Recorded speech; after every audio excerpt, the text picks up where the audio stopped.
It's Week 11 of the NFL. And coming up, it's the 49ers, leader at quarterback. After his last game, he's now across 3,000 yards for the season. It's the 49ers and the Eagles, and it comes your way next.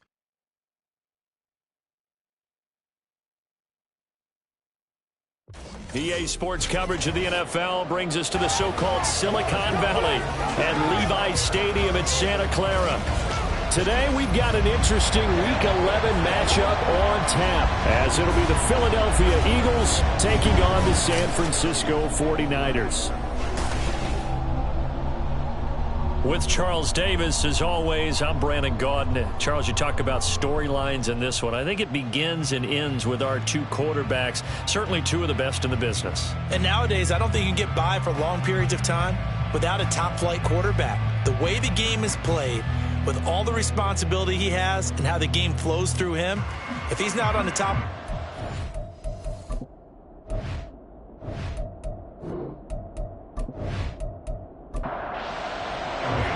The NFL season has hit high gear, and off we go in Week 11 on EA Sports. We will not see a run back on the opening kickoff. This will be a touchback. So here's the first drive now for the 49ers. And they'll be led out by their seventh-year quarterback. You talk about the pause that refreshes. I think it's come at a perfect time of the year for them, hasn't it? You know, the season is starting to wind down, got a little bit of a break.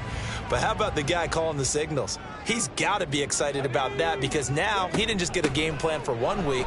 He was able to work on it for 2 weeks. I can't wait to see if they have anything special in store for him today. It'll go as a loss of a yard on the game's first play. Second down. And Charles, we see some of the injuries that have popped up for this franchise, and obviously hoping to get these guys back on the field in a hurry.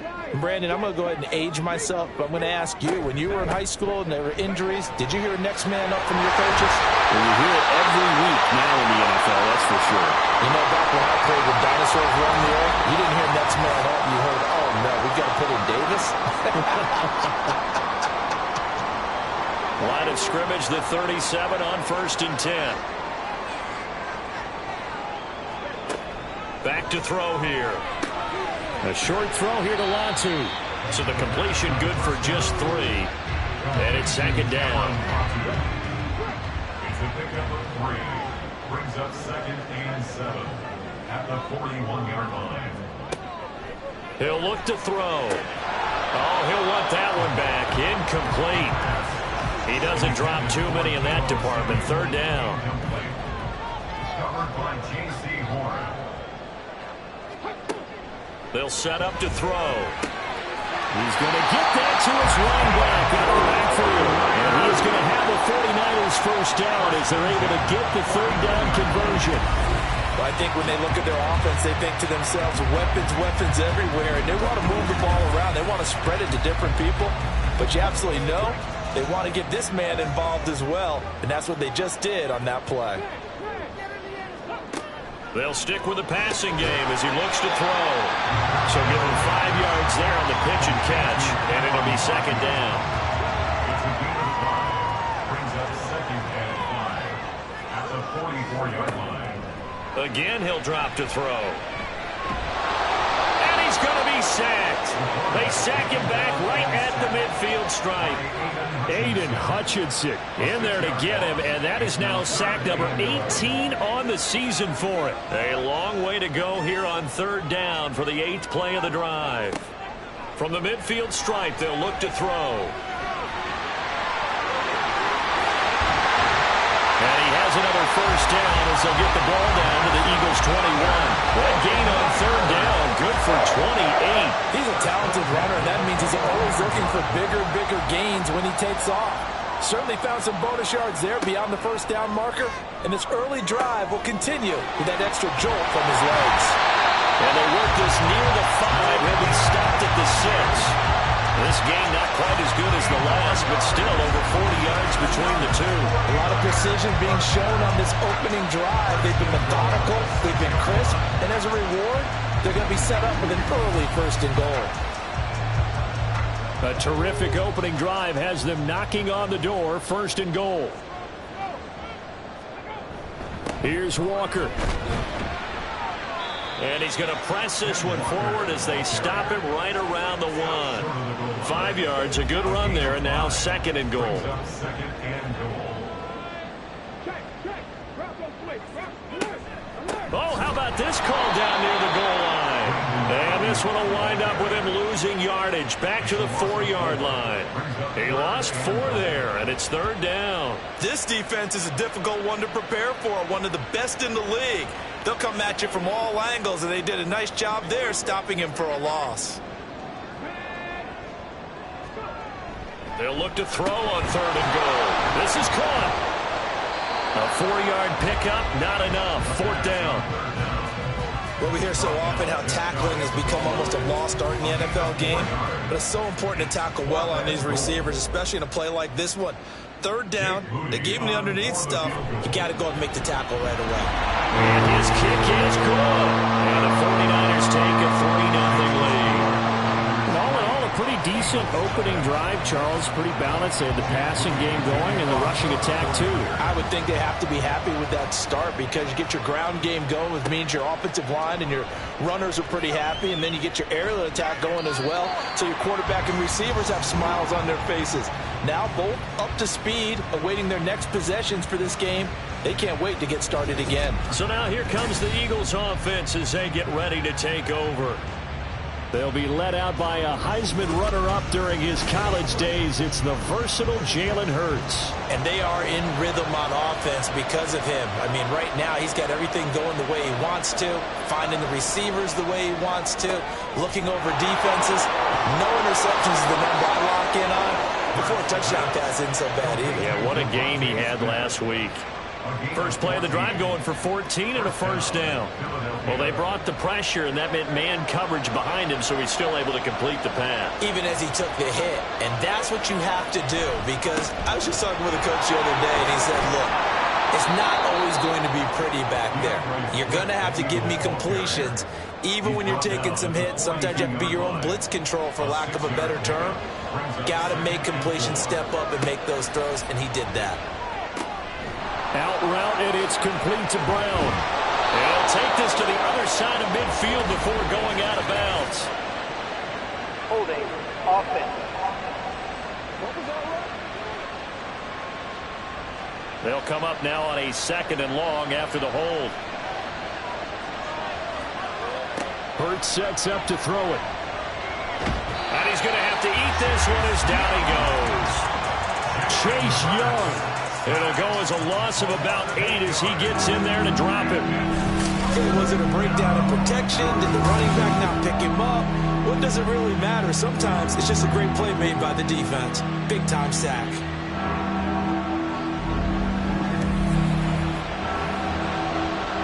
So after that sack, Hurts and the Eagles, tough spot here. 3rd and long. They'll look to throw. Hurts fumbles it. And now this is scooped up by the 49ers.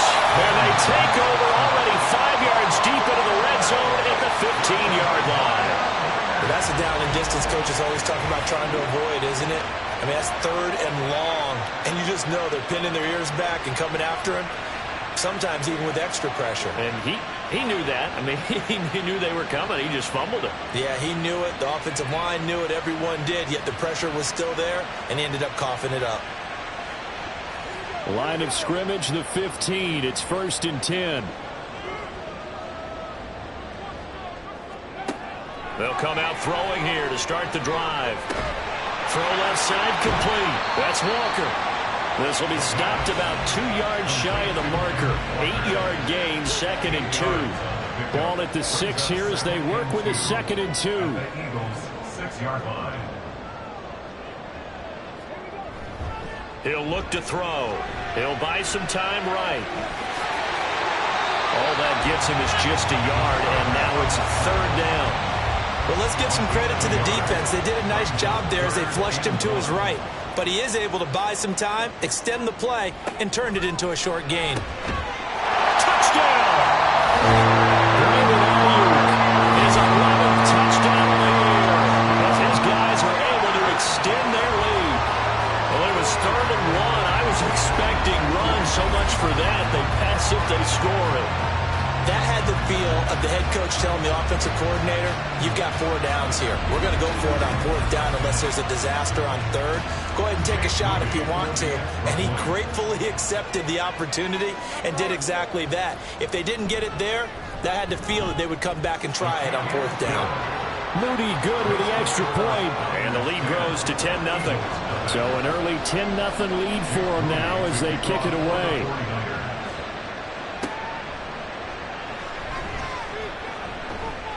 And he returns this to the 22. So back onto the field, here come the Eagles for their second drive. They'll look to get something started. They need to, down 10-0 early as they've got it 1st and 10.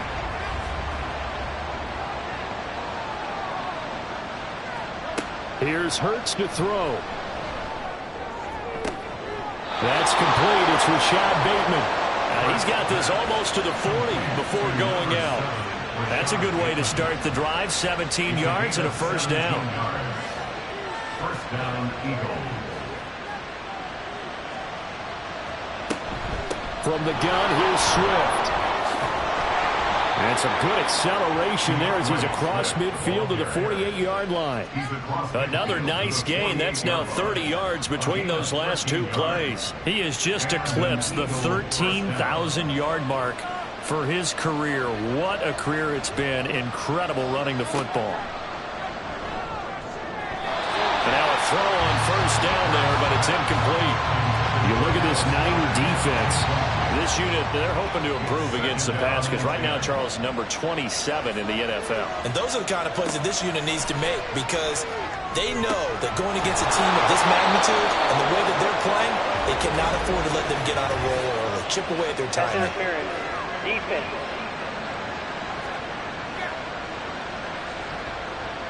So the yellow flag came out, and that leads to a new set of downs for this offense. 1st and 10. Throwing is Hurts. Now a short pass pulled in by Washington. So 5 yards here, 5 on the play. And it's 2nd down. Brings up 2nd and 5 at the 29-yard line. Hurts. And he's going to be taken down back around the 35-yard line. Chase Young. What a start to this ball game. Still in the 1st quarter, and he now has 3 sacks, on pace for double digits. On 3rd down, he'll drop to throw. Pass taken in by his big tight end. And they'll have it in the red zone before he crosses over out of bounds. First catch so far for the man who led the NFL coming into the weekend. He's got a 1st down. You can almost hear the sigh of relief coming from their sideline and from their point on the field because this has been a tough start for them thus far. A much-needed 1st down there. They needed something good to happen. Plays like that will continue to help them dig out of this hole. And just a couple yards there down to the 17. Here's a 2nd and 8. This defense against the run, by the way, they're not top 5, but they are top 10. So what's your philosophy here? Do you try and run the ball against a team that's pretty good against the run? What if you're a pretty good running team? If so, you might want to go ahead and run it anyway because that's your strength. That leads us to a 1st and goal. It's a pickup of 8. Well, you're down early. How do you get back in the game? Maybe establish the run. I think they're trying to do that. Now, I'm with you on that one, and what I like about the message is that there's no panic from the head coach. He's already told his offensive coordinator, let's run the football. Let's get things settled down a little bit and find our way back into this game. It's a gain of 10-0 the score after 1 on EA Sports. Start of the 2nd quarter, and it's the Eagles in possession. Nothing on 1st down, so the ball remains at the 8-yard line, 2nd and goal. Now they'll switch it up here and look to throw. And this is incomplete. You can't be precise with your throws, especially in this situation. You're inside the 10-yard line going into the end zone. But sometimes the emotion, the excitement, sometimes the decisions just aren't made very well because of that. Meanwhile, on 3rd down, they take a shot at the end zone. but it's incomplete. Well, so a drive that spans all that time, and yet you may only come away with 3 points here. Well, your defense, all right, they actually like these long drives. They get to rest over on the sidelines for a while. But when you're not finishing with points in terms of touchdowns, that's frustrating. They've got to figure out how to close out these long drives and get 6s instead of 3s. So a good job there to kind of weather the storm in that first quarter and come back with their first points of the ball game. Yeah, you hate to be coming from behind early on, but you're exactly right. They took some time, able to move the ball, and now it's back to a 10-3 game. And up to about the 26-yard line, just across the 25. Kenneth Walker headed back out there. And he's closing in on that number that all running backs circled beginning of the year, the number 1,000. Could do it on this drive. And you have to think to yourself that this moment, getting to this spot, it started in the offseason, right? Not just the workouts, right? Not just getting yourself physically prepared to play, but mentally, as well as your team, as well as your unit, head coach, offensive coordinator. We run the football. We give you opportunities. He's taking advantage of it. And when you get this close to the mark, you just hope things don't tighten up, right? You probably want to get there and get it in your rearview mirror. You really do, don't you? Because now it becomes predominant, and you wonder about play calling as well. Do you want to call plays to get that out of the way, or are you still calling plays to win the game first? That becomes the burden of the play calling. And a determined run there as he's going to take this all the way down near the 40. They'll get a dozen there, and it's a first down, 49ers. Defensively, they were in the 3-4, and that O-line just dominated the D-line there. Let's go with a verbal telestrator here, because that D-line has a nose over the center, and it has a 2 defensive ends over the offensive tackles. That means the guards don't have anyone over the top of them. That creates a natural bubble inside where they sprint upfield, take on the inside linebackers, and if the back hits it fast enough, there should be space to run. They'll wind up getting 4 down to the 36. When you find that kind of yardage, you couldn't be more confident as a ball carrier. And guess what? You're going to go back and tell your offensive coordinator, I'd like to keep carrying it, thank you. Now a shotgun snap as they'll look to throw. He's got his target. That's complete. And he has another first down as they'll get the ball down to the Eagles' 15-yard line. Great way to convert on third down there. 21 yards the play. I don't care how many times we say it, I still get a kick out of watching quarterbacks and receivers do the pass tree in pregame warm-up. But I always remember that when we go to practices, we see that after practices as well. They really tune it up, don't they? They tune it up. They know why they do it for these situations.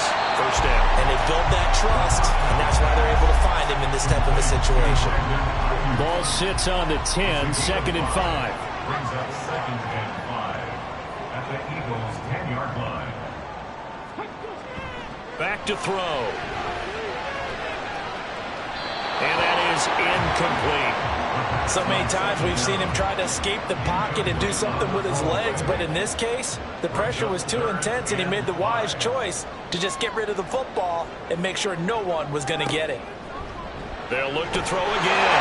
That'll be caught by Ayuk. Touchdown, 49ers. Brandon Ayuk, his second touchdown of the game, giving him 12 on the season. And the Niners have taken a 2-touchdown lead now.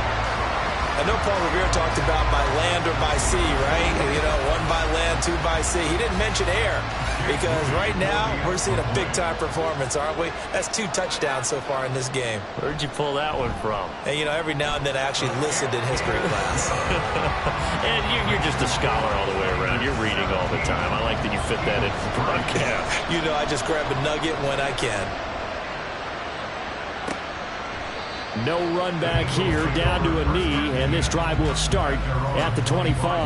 Now Philadelphia ready to get going on offense again. And a methodical drive last time, but they couldn't get that knockout blow. They had to settle for 3. But you got to like what they've been doing along the way, right? It's almost like the body blows, the setup punch. As you said, they didn't get the knockout blow here, but that doesn't mean it can't come later in the game on another possession. And the defense on the other side, maybe a little gas. Yeah, right? A little tired. And if nothing else, they just feel relieved getting upfield, only giving up 3. They don't exactly feel like they've handled the offense.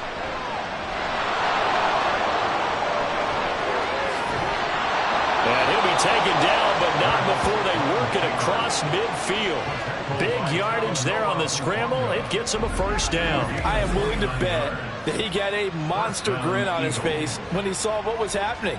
Man coverage was so committed to denying a big throw that it pulled attention away from him, and he had an easy lane to hit, and hit it he did. This offense finding its legs now. Here's another 1st and 10. They'll set up a throw. And this one complete to Smith. And they'll get him down after a pickup of 8. 2nd and 2. Ball on the 39. Here's 2nd and a couple. They go play action with Hurts. This short throw caught by Goddard. And Goddard going to have an Eagles 1st down as he'll get this down inside the 35.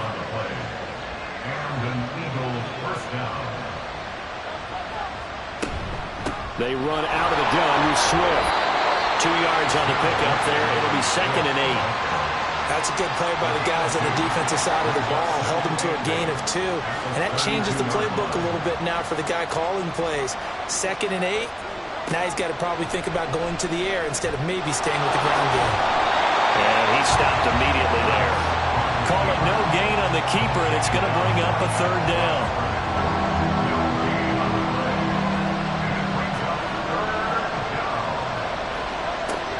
They'll drop to throw. Left sideline, a dime, and it looks like he's got it. Pass interference. Defense. So the PI decline, and that'll give him a fresh set of downs. And when you scout tight ends, one thing you want to know, just how strong they are. And we saw it in evidence there. He was able to fight through all the contact and still secure the football. And he's tackled a yard short of the marker. Good gain of 9 on 1st down. I do think it's fair to say that they were caught off guard a little bit when he decided not to throw it on 1st down. But give them credit. They recovered in time to deny him the 1st down yardage. But it's only 2nd and short. So that run is still likely to lead to a new set of... And he is into the end zone. Touchdown, Philadelphia. Jalen Hurts taking it in from 2 yards out. And the Eagles have cut it back within a score. Well, I'd have to say that for him, that was an all-encompassing drive because it was his arm that got his team down to that point, but his legs that finished the deal. Give him credit for making it happen. Elliott good with a PAT. And that slices the lead down to 17-10. Now after the touchdown, here's Elliott on to kick it away. Here's McLeod from his end zone. And that decision to bring it out ends up not being a good one. Costs him about 5 yards as he's tackled at the 20. Now Brandon Ayuk ready to bring out the rest of this offense here for this upcoming series. Previous series, definitely a focal point. 3 catches, the touchdown grab. As a DB, or former DB, is there a number of catches on a drive you're like, oh, he got the best of us? I'm not sure there's a number, but there's a great feel. And what he did on the last drive, yeah.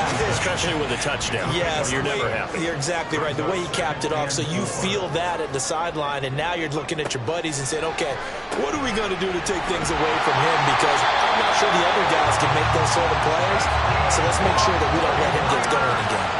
60 catches for him now on the year. This last one, a 1st down.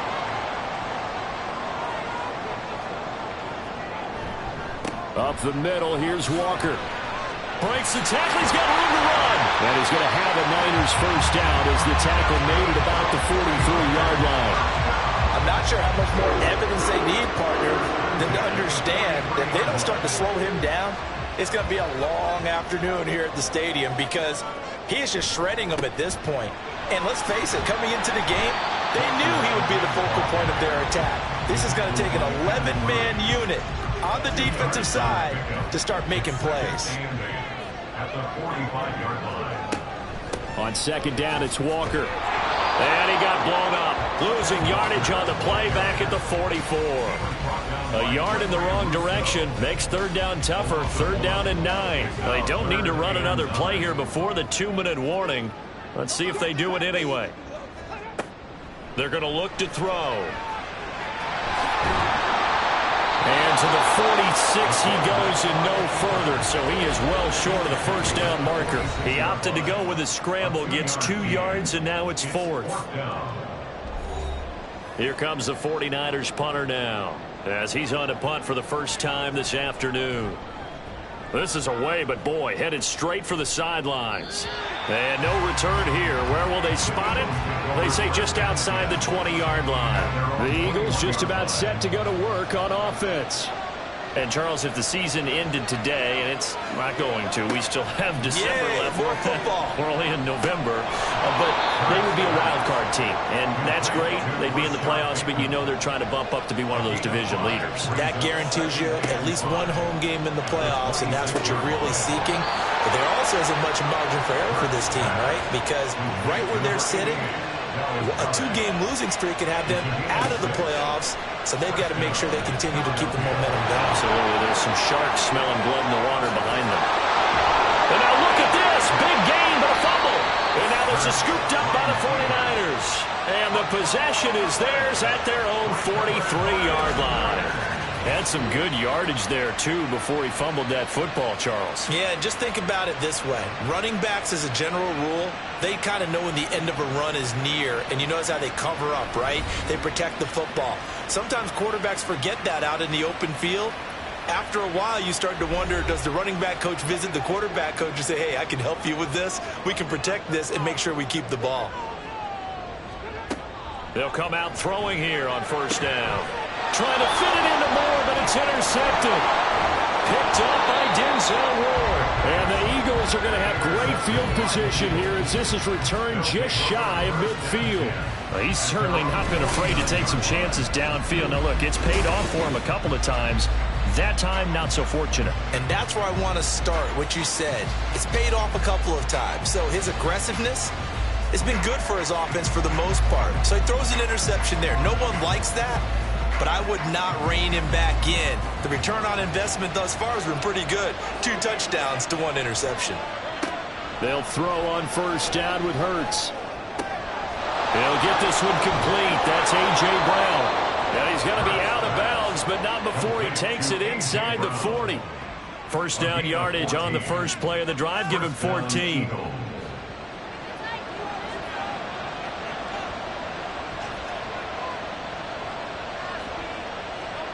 From the gun, it's Hurts. And that is incomplete. Oh, the coverage a little too good there, and it's second down.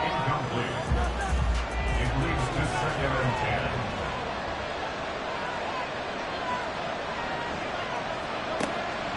10. They'll set up to throw. That's complete. Left side to Bateman. And they will get the first down here as they move into field goal range as well inside the 25. Now a timeout called for by the offense as the clock stops here with 46 seconds remaining in the first half.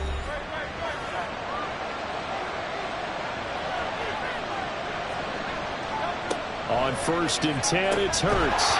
And that one drops down, incomplete. Good coverage there, forced the ball free, and it's second down. 2nd and 10 at the 23-yard line. Again, he'll drop to throw. He's got Dallas Goedert, his tight end over the middle. And this will move the chains again as the tackle's going to be made at the 49ers' 12-yard line. Now, whistles and a stoppage here. Looks like one of the Eagles is in some discomfort out there. From down at the 12, it's 1st and 10. Hurts sets up to throw it. Touchdown, Eagles! Dallas Goedert, a 12-yard touchdown grab. And the Eagles are an extra point away from tying the ball game here in the final minute of the first half. After nearly 30 minutes of football, that touchdown puts us in a position where if they make the extra point, we're right back to even before we start the second half. Elliott on for the extra point.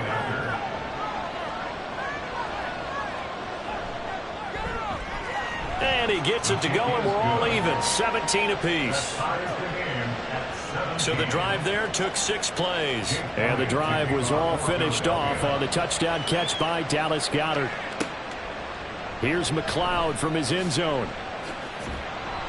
And he had no room to run as he's tackled down inside the 20. Well, the Niners going back on offense now late in this first half as they will take over here with a little more than 30 seconds remaining. Just over 30 seconds to go in the half. They've got it 1st and 10. Trying to shake off the interception from the last drive. He'll look to throw. There's the stiff arm. And he works it across the 25 before being tackled. Give him 10 that time, escaping the danger, running with it, and picking up a first down. Walker now on 1st and 10.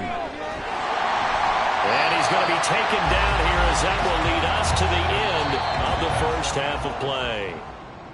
So nothing separating these two teams as we head to the break, all square. As we'll send you eastward to Orlando. Standing by with that EA Sports halftime report now is Jonathan Coachman. Take it away, Coach.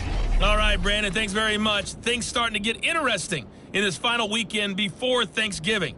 So let's see what's going on around the NFL. We'll begin up north at MetLife Stadium over in New Jersey. And it's the Giants who are out in front. The Giants trying to finish that one off and claim victory. From there, let's get over to Arizona to check on the Cardinals at home in Glendale. And they trail in that one as it's the visiting Jags who are out in front. Trevor Lawrence has thrown a touchdown pass. Lastly, let's check in on our nation's capital to see what's happening with the Washington Commanders at home at FedEx Field. And they were winners as they defeat the visiting New England Patriots. Christian McCaffrey, a touchdown run in the victory. We thought this one would be a close battle coming in, and we have not been disappointed. They're all even to this point. This has the feeling of a game that could go right down to the wire. One mistake or one big play could turn out to be the difference. Okay, Coach, thanks as always. This one's still anyone's game as we welcome you back for quarter number 3. Taken at the goal line. And no chance to get away as they'll get it down at about the 17-yard line. Out come the Eagles now as they'll go on offense first here in the third quarter. This offense ready for the first drive of the third quarter. Well, quarters number 1 and 2 entertaining. We saw some good offense points put up, Charles, and all tied on the scoreboard. And it sets us up for what could be a really fun second half because we've seen both sides score almost at will here in the first half.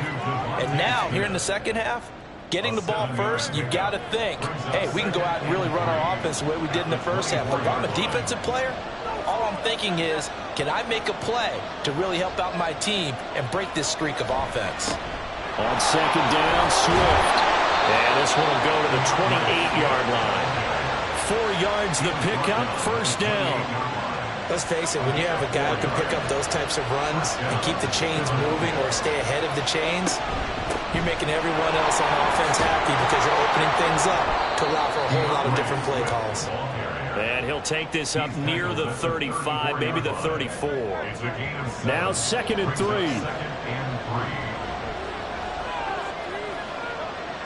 They'll look to throw. This short throw caught by Goddard. And Goddard going to have an Eagles first down as he'll get this up to the 39.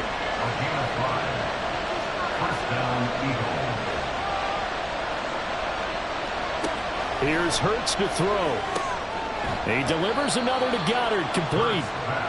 Call it a gain of 3 on the play, and it'll be second down. Brings up 2nd and 7 at the 42-yard line. Looking to throw. And his throw's going to be incomplete. There are a good number of coaches that any time they call an in route are really worried about the play because there's so much traffic ordinarily that the ball has to get through to get to the receiver. And on that play, it was batted down. This time for Smith, and it's intercepted. And the 49ers are in great shape here as they take over at their 46-yard line. So an opening drive interception to begin this second half. And just think about the time you spent in the locker room going over what you expected to do in the second half. Not the way they saw it, not the way they drew it up. You find out this is something that you can't just edit, right? There's no rewrite here. This is live, and now they've got to find a way out of this hole. Here's a look at the 49ers offense as they make their way out for their first possession of the second half. They start near midfield following the interception as they begin 1st and 10. Throwing on first down, but this one winds up to be incomplete. Have to give some credit to the defender on that when he read all of his keys perfectly and got a great break on the ball and able to force that incompletion. Up the middle they run. It's Walker. And he is going to be stopped cold behind the line of scrimmage. 2 yards the loss, and now 3rd and 12. Sometimes being a linebacker in the middle of the field is kind of like being a doctor on the field. You got to make the right diagnosis. Here he correctly sets his run and shoots through to make the play in the backfield. Able to find the open man. That's complete. And he'll go down the map before getting this inside the 30. A pickup of 27. And they pick up the first down in the process. With the kind of game he's had so far, you had to know that on 3rd down that they would be looking his way, and they did, for big yardage and a first down. I think the defense fell asleep at the switch on that one. I would have doubled him, tripled him, anything to keep the ball out of his hands. So from Philadelphia territory now, here's a 1st and 10 as they're down to the 29-yard line. They'll look to throw here. Looking left side, and he's got a man. That's Walker. It'll go as a gain of 4, and that's going to bring up 2nd down. 4 yards on the pickup. 2nd and 6 at the 25-yard line. Back to throw here. And there's a short one taken in by Otten. And that's good for a gain of 6. And that'll bring up what looks to be a 3rd and inches. Can't be more than a half a foot.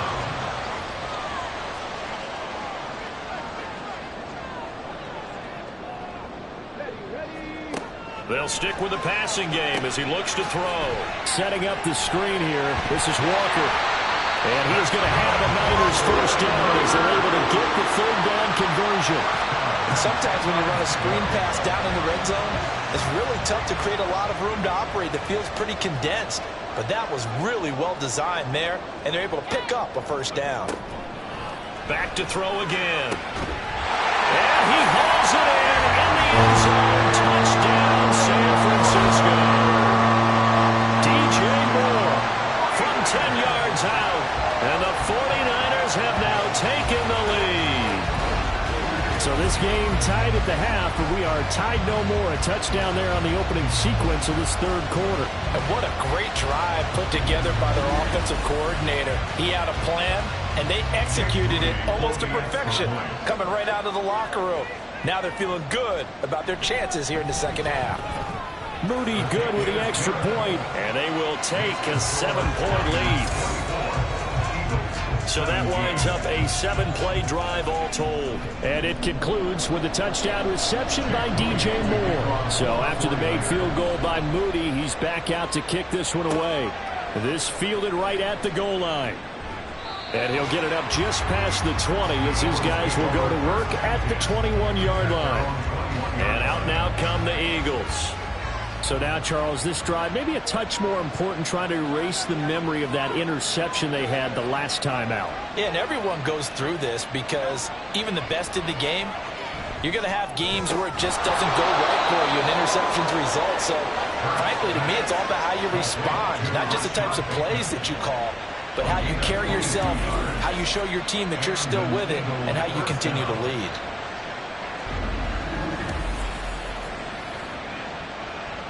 One play has him up past the 40 already, and another 1st and 10.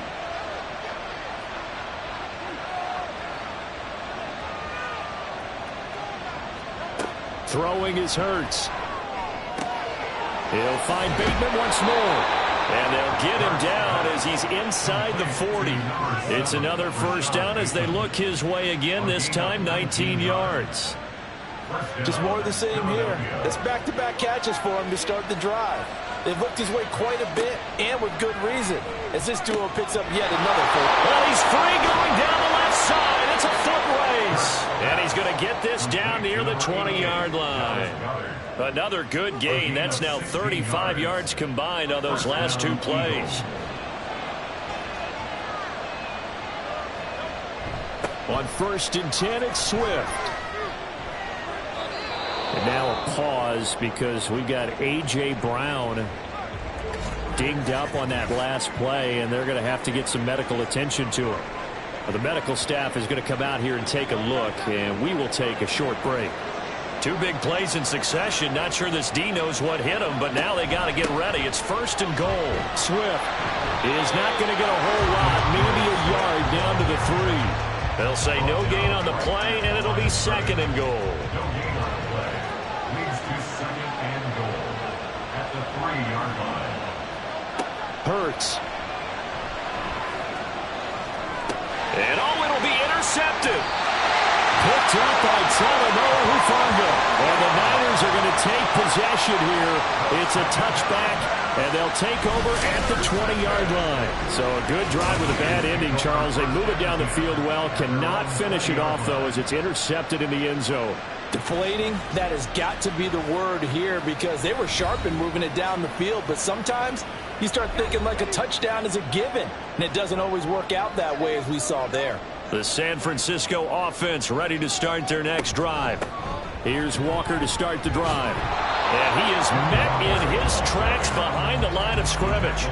Officially, it's a 1-yard loss. That's going to bring up 2nd and 11. He'll look to throw. A short throw here to Latu. And he's brought down at the 24 after a gain of 4. That was an okay hook up there with his tight end, but unfortunately, they didn't get the kind of yards they had hoped for. That's going to bring up 3rd down. On 3rd down, he'll drop to throw. Work in the middle of the field, and he's got him man complete. And he is going to have a 49ers 1st down as they're able to get the 3rd down conversion.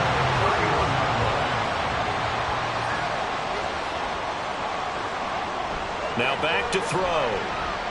And this will be incomplete. Physical play on the football there, and it's 2nd down. 3rd quarter of a tight football game as we come up on a 2nd and 10. They'll look to throw again. That's over the middle and caught by Ayuk. And he slips up past the 45 before being tackled. That, I believe, will put him over 100 yards receiving for the game. Yes, it will. And he's got a 1st down to boot. And he's certainly been a huge factor in this when he's got the 2 touchdowns to his credit. Now they look to him again. He picks up the 1st. Yeah, I can hear everyone saying, well, why don't you cover him? Double him, triple him, do what you have to do. But sometimes they get locked into such a groove and such a connection, it doesn't matter how many guys are in his area. He certainly looks to be in that groove right now. It'll be a gain of 5, and it'll be 2nd down. It's a game of matchups, and that's why you take your receivers and move them around a bunch, especially your best guys. And when they work out of the slot, you often hear the coaches talk about how great it is because it gives you a two-way go. You can break out or you can break in. That makes it hard to defend. A loss on that play, and now 3rd down gets tougher. 3rd and 6. It's now 3rd down and 6. They'll set up a throw. He'll get this to his tight end, Latu. Well, I don't think he got there, no. He's short by maybe a foot, maybe. Call it 4th and inches. 4th down and less than a yard. They'll run for it. It's Walker. And he will have a 1st down here at about the 40. Just a gain of 3, but they'll certainly take it as they convert on 4th down. Back to Walker on 1st down. And he can only manage to get a couple. 2nd and 8 coming up. Give him a couple on the carry there. 2nd and 8. And they're not going to get to the line to run another play. So we will switch ends as the 3rd quarter has come to a close. We'll return with more after this break. You're watching the NFL on EA Sports. From the 38 now, here comes 2nd and 8. Walker with another carry. Fighting his way down to about the 35-yard line. Give him 3 on the run there. Now they're looking at a 3rd and about 5. Now 3rd and 5. They're going to look to throw. There he goes again. And finally taken down at the 4-yard line. They're able to convert on 3rd down, and that sets up the 1st and goal. I know we love our jobs, and pretty much any play we see, we're pretty, excited about. the big plays, let's face it, that's what we absolutely live for. How about that one? That was great. And what our camera missed was the fist pump from the sideline after that catch. They're fired out. That's a big game. So first and goal, 6 points here would go a long way toward wrapping this one up. And it's complete. In the end zone, touchdown 49ers. Cameron Latu from 4 yards out. And the 49ers appear to be headed to a 9-1 start as they extend their fourth quarter lead. The touchdown all set up by the big play one snap before, but they finish it off here with a shorter completion, this time for the score. I like how they stuck with what got them there, right? The big pass play, got the momentum going, right? You create it with a play like that, and you come right back with another pass play to finalize things off. Moody good with the extra point, and the lead now up to 14.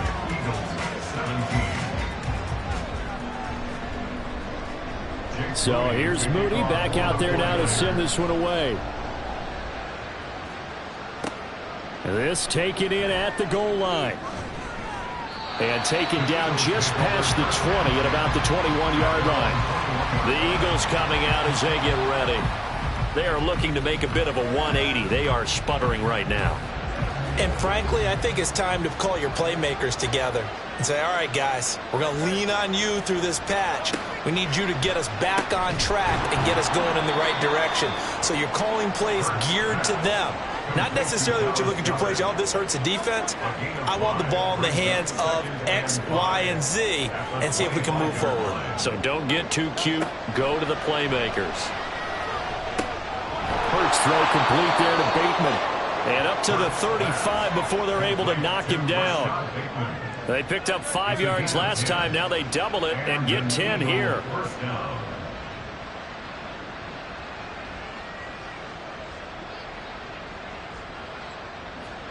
They'll throw on first down with Hurts. This is Smith to the ground. And he'll have it past midfield almost to the 40 before being taken down. Defense. Well, certainly those are the types of mistakes they're trying to avoid as they attempt to protect this lead late in the game. And let's face it, they're hoping that this one doesn't cost them in a significant way. Yeah, one guy committed a penalty, but now the entire defense has to pay the price and try and rise up and overcome it. On first and 10, it's Hurts. This short throw caught by Goddard. And just 3 yards on the catch there. He couldn't get away. And that'll bring up second down. They go play action with Hurts. He's going to get that to Swift underneath. So just 3 yards on the completion there. And that's going to lead to a third down.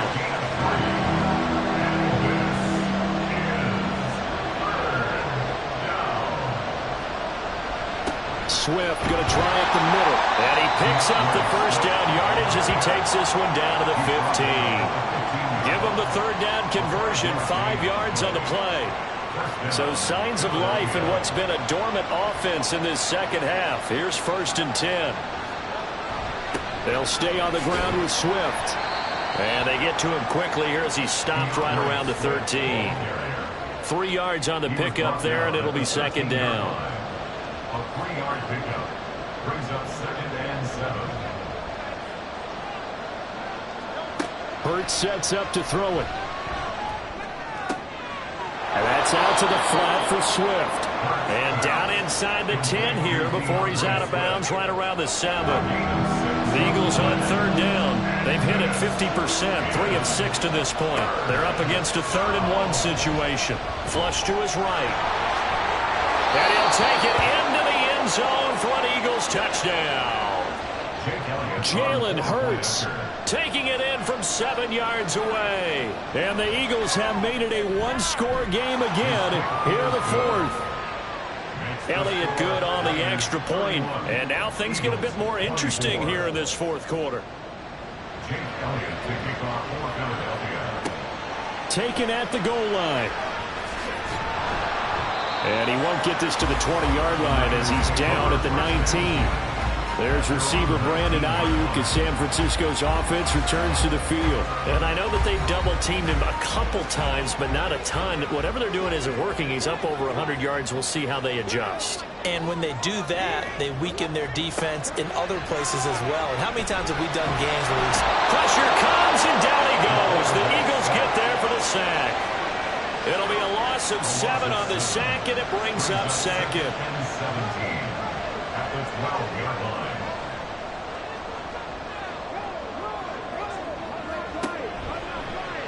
Now he'll try to run with this. And he'll go down just shy of the 25 at the 24-yard line. He gets 12 on the keeper there, but now it's third down. 12 yards on the play. Leads to 3rd and 5. He'll look to throw. Now look at this. They get the turnover they needed. It's intercepted. And he brings it back to right around the 26-yard line. A critical error there in a tight game of the fourth. All you talk about is taking care of the football, and especially with a lead here in the fourth quarter, turning it over, now the door is open for the opposition. Just in general, when you're passing in the fourth quarter with a lead, no matter what point, you got to be super careful. Got to be careful, and sometimes you can be so careful that you end up running yourself into an error. On first down, Hurts. He finds his tight end, Goddard. That's complete. So the completion good for 6 yards, and that'll make it second down. But right there, he rose to the occasion late in a close game. It's something he thought about, dreamed about, and worked on throughout his career. Because in these types of situations, he wasn't going to allow extra coverage to keep him from getting the football. That's complete to his receiver, Bateman. 7 catches for him now, and this last one, a first down. Gain of 5. First down, Eagles. Here's Hurts to throw. And a quick throw here, that's complete. And we're going to stop play here, at least momentarily. It looks like there is a 49er who's in some discomfort. While they come out and take a look at him, we will step aside for just a moment. This is 2nd and 8.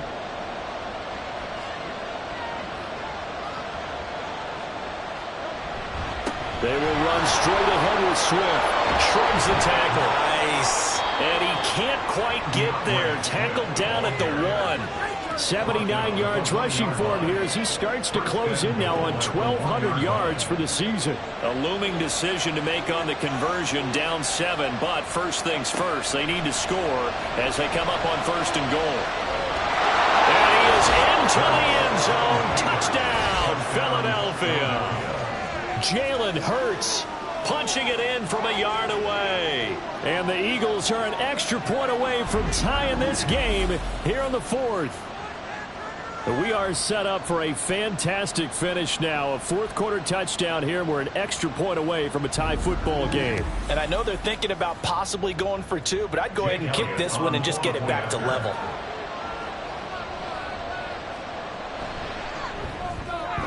Don't forget the extra point. It's up and good. And we are tied here in the fourth quarter.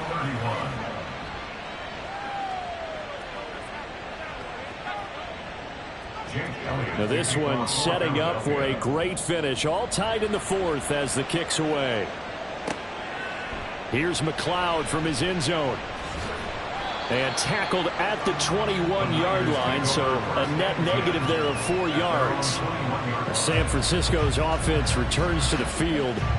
They no longer have the lead after that last touchdown, all tied up in the fourth quarter. And a chance for this offense to mount a potential game-winning drive right here. They'll get this to the 24, and it's second down.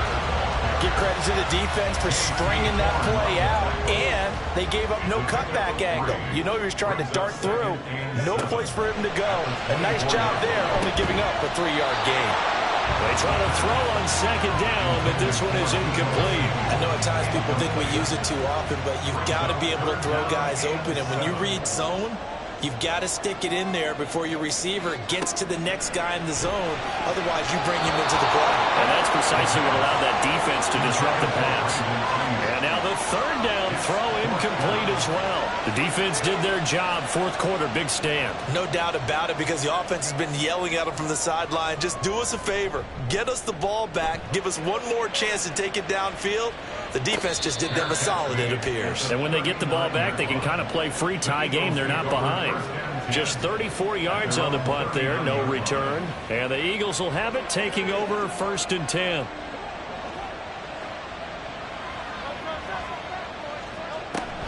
On the ground, it's Swift to start the drive.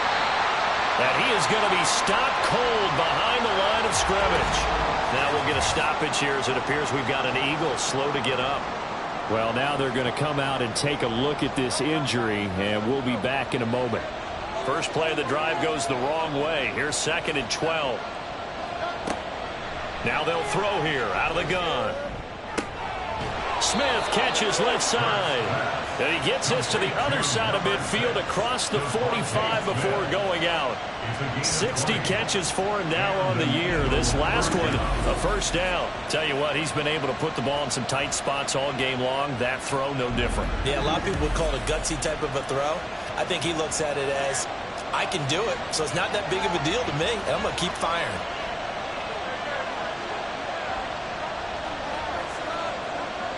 They'll look to throw here on first down. And he whips that one incomplete there.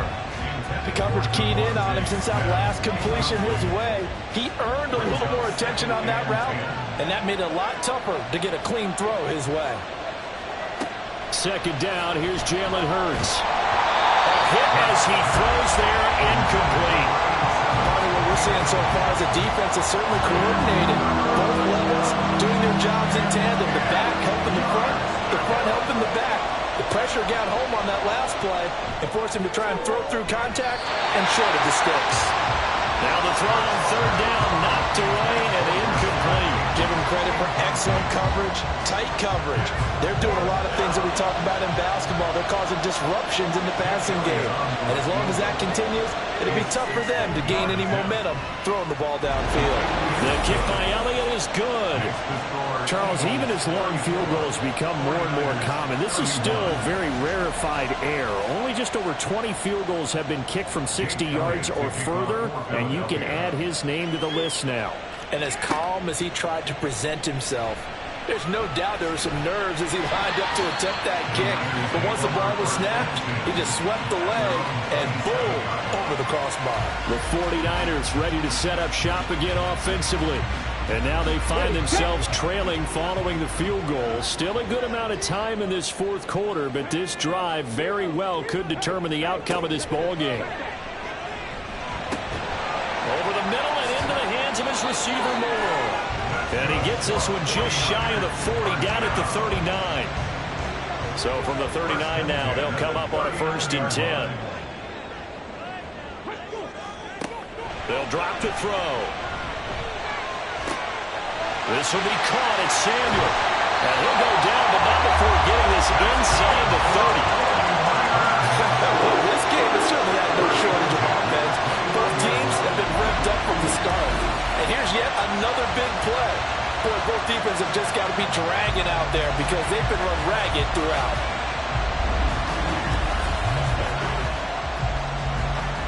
All 3 timeouts plus the 2-minute warning. Here's 1st and 10. He'll drop to throw. On a huge mistake late, it's intercepted. Picked off by J.C. Horn. And the Eagles have just about sewn up this football game. They got to have 2 hands on the football here as they run on 1st down. And now right out of the 2-minute break, we'll get a timeout used defensively with 1:56 to go. Another run on 2nd down, trying to cover up. Now a timeout called for by the defense. That'll leave them with just 1 remaining in this 4th quarter of play. Hurts.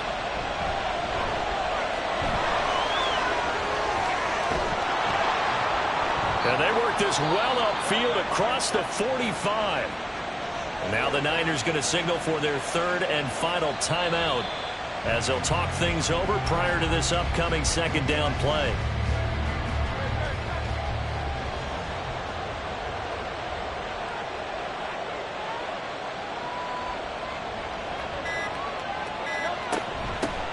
on the handoff. This is Swift.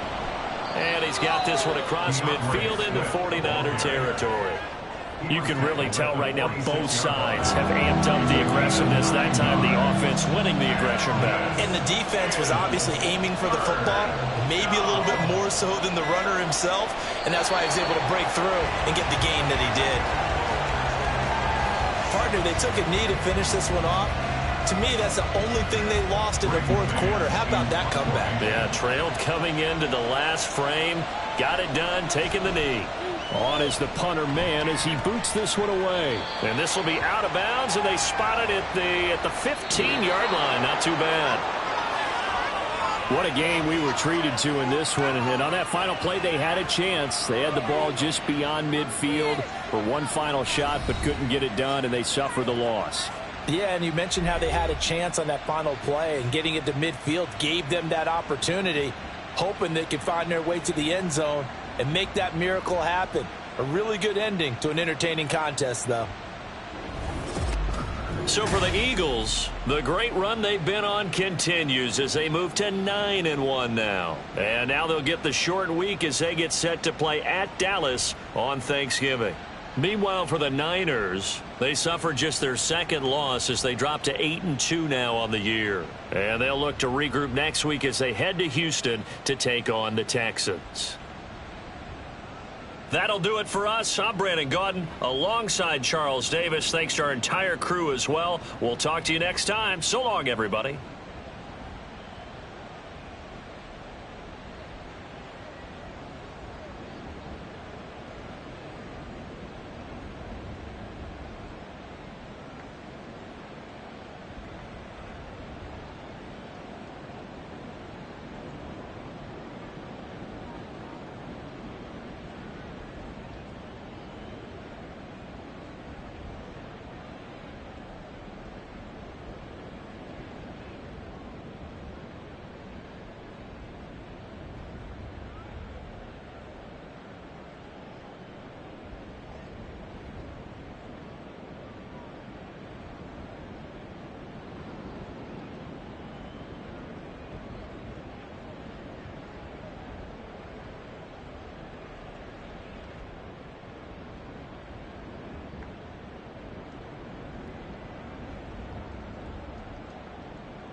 It's the National Football League on EA Sports.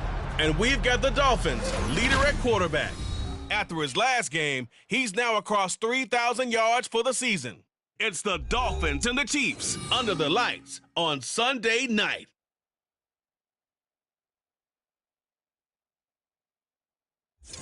From one of the loudest venues in the NFL, there's a look at Arrowhead Stadium here in Kansas City. Tonight, we've got a great Sunday night matchup on tap, as it'll be the Miami Dolphins taking on the Kansas City Chiefs.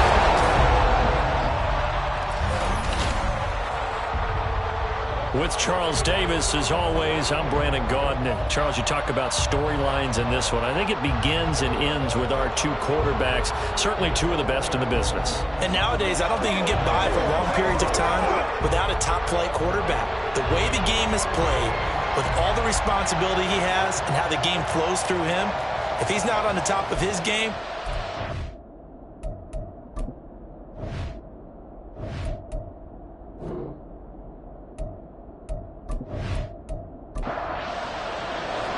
the NFL season has hit high gear, and off we go in Week 11 on EA Sports.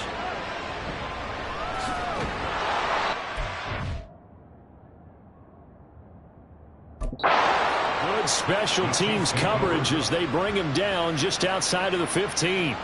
So here are the Chiefs now coming out for their opening drive. And trotting out there, no introduction needed for this guy around the league. Now in his 7th season as a QB. I guess we're going to have to nickname him the thrower, aren't we, or something like that. After last week? I mean, man, you're talking about over 400 yards throwing the ball. The running backs and everyone else may be looking at him like, hey, don't forget us. And he'd probably just tell him, listen, you want to get involved?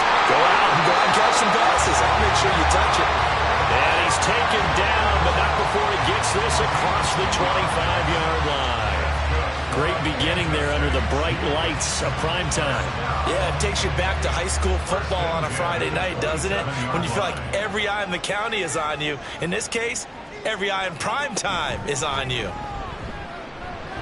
The throw over the middle, taken in. And they get him down, but not before he takes it across the 40-yard line. First down for the Chiefs, solid chunk of yardage, 17 on the play.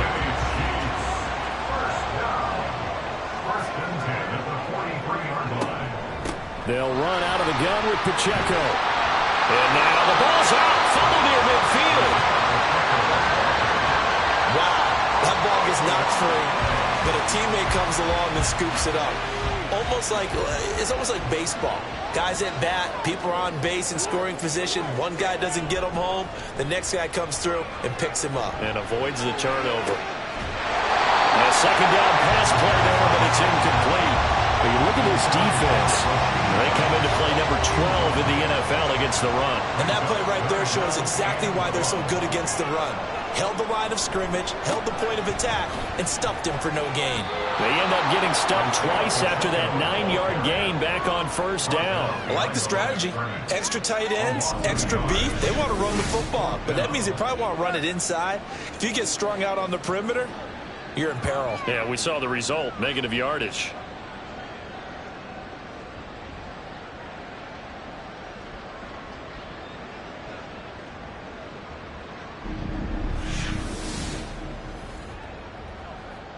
Fourth down, so Kansas City sends out Tommy Townsend. He was called on 3 times in the win last week as his first one here's away. So here are the Dolphins now getting set for their initial possession. And trotting out there leading them is their 4th-year quarterback. It's a pretty bland game he had last time out. Ended up throwing 1 interception. Didn't have a touchdown to offset it. But the team found a way to win. He found a way to lean on other parts of the offense that carried them through.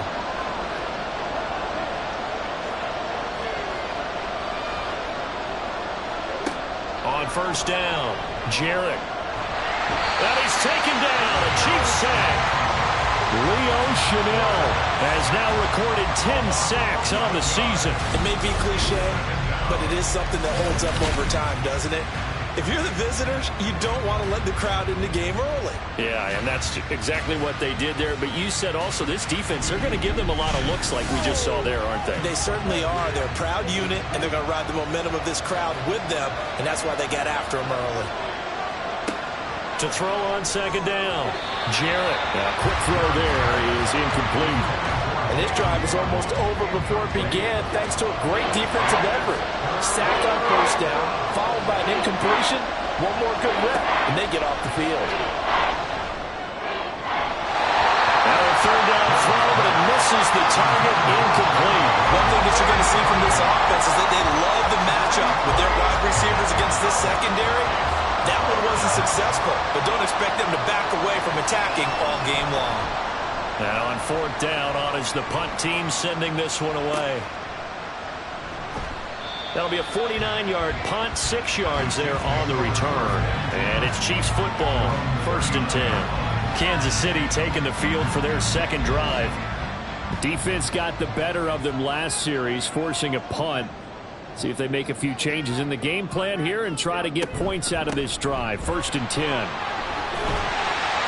pretty good looking run there on first down. That'll go for 9 yards, just short of the line to gain. From the 48-yard line, here's 2nd and a yard. Brings up 2nd and a yard.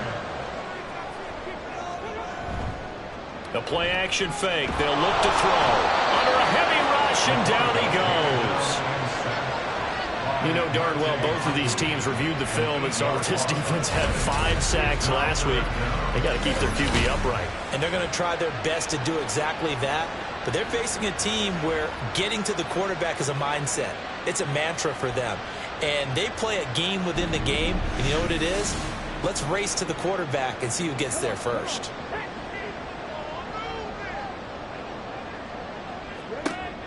On third down, he'll drop to throw. Under pressure, and they got to him again.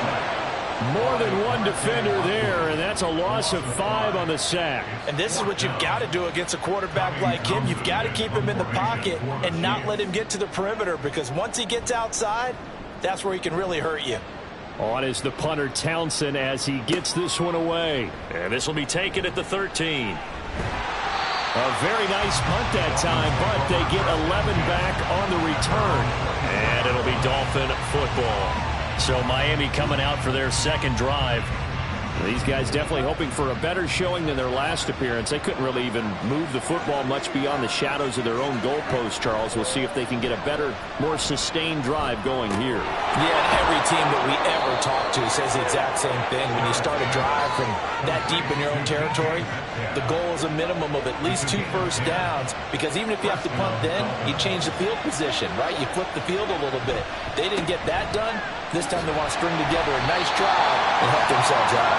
And if there was a lane there, it closed up quickly as he stopped for no gain. Second down. 2nd and 10. And now some motion before the snap. And this will be our first penalty of the night's proceedings. That flag accepted, and it backs the offense up a little bit. So after the penalty, heading in the wrong direction, 2nd and 15. Back to throw. Jarrett. And he bats it away, and it falls down incomplete. He was looking for Jalen Waddle there. 3rd down here. You talk about this Chiefs defense.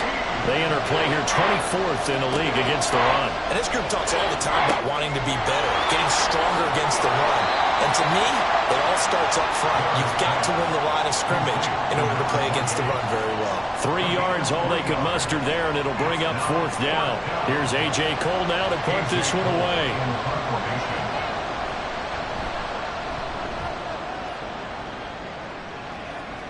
Fair catch called for and made at the 16 or maybe the 17-yard line. So a change of possession here on the punt. And out will come the offense as they take over.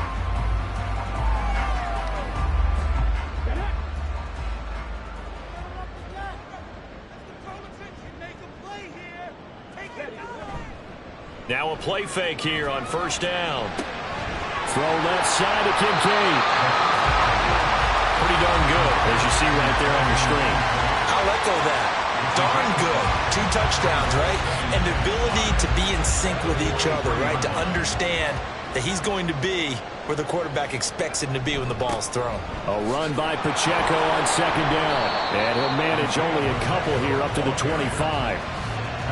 This defense for the Dolphins, they were terrific a week ago in that victory over Tampa Bay, Charles. And no matter what's done throughout a ball game, it always comes back to blocking and tackling. That's the essence of football. But I think it's hard for people to understand just how difficult it is to tackle, especially open field. Very few missed tackles on tape that I saw last game. This team does a nice job of getting their opponents on the ground. Line of scrimmage, the 31 now on 1st and 10. And looked like some movement there. Let's get the call. Ball start. Offense.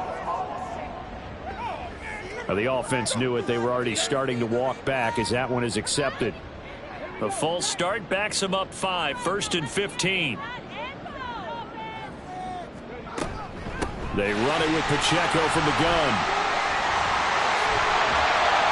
And they nearly get this all the way to midfield. Mark him down at the 49.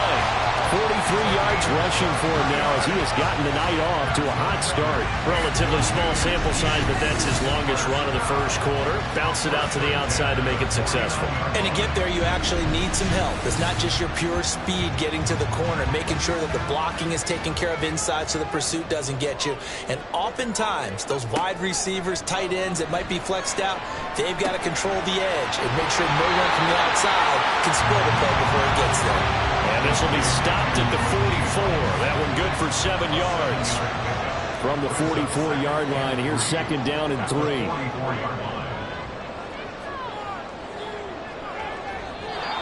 Now whistles and a flag down. Looked like one of the chief linemen might have moved. And maybe they were coming with a blitz that time and it caused a jump. I think if we saw it, you know that they saw it. Might have been a little discussion down there. Bad guys coming. Pick them up. Pick them up. And someone jumped. Back to throw. And his throw's going to be incomplete. They'll put a check mark in the box where the defense coordinator was saying, how well can we stay with these receivers if we're in man coverage? Because he just did it on that one. Force the incompletion. That allowed him to get bolder with his pass rush, won't it? Absolutely free. And the Dolphins rush gets home. Down he goes. A loss of 3 on the sack made by multiple defenders. They were in the top 5 in sacks in the league coming into this one. That's their 3rd one in this game. Obviously, pass rush has been a strength of this team all year long. And apparently they're not satisfied with top 5. They want to climb that ladder. Yeah, I think it goes back to their offseason. They decided to make it a priority, and it's working out. Miami set to take over. We've seen both of these offenses still sort of in that figuring things out phase, but I suspect some action on the scoreboard soon as they start out here 1st and 10. Throwing to start the drive. Jarrett. Catch is made by Metcalf. And they work this well upfield across the 45. A good pickup there, 26 yards. Well, we know he's got the speed there. He needed the speed and the hands. A great catch. And because of that speed, you have to respect it as a defender. So you have to either play off or make sure you're somehow in contact with him, and he's able to do exactly what you said. Use the speed to his advantage and go up and get the football. That's a big-time play right there. And down he goes at the 49, a 3-yard pickup. We take a look at his numbers on the ground last week. 2 trips to the end zone and well past 100 yards. And going back and watching the film, we saw every kind of run from him, didn't we? We saw some power. We saw finesse. We saw speed. And what I loved the most, he finished each and every run. And a good run here as he'll rumble all the way down to the 40-yard line. A Miami first down, that one going for a gain of 11.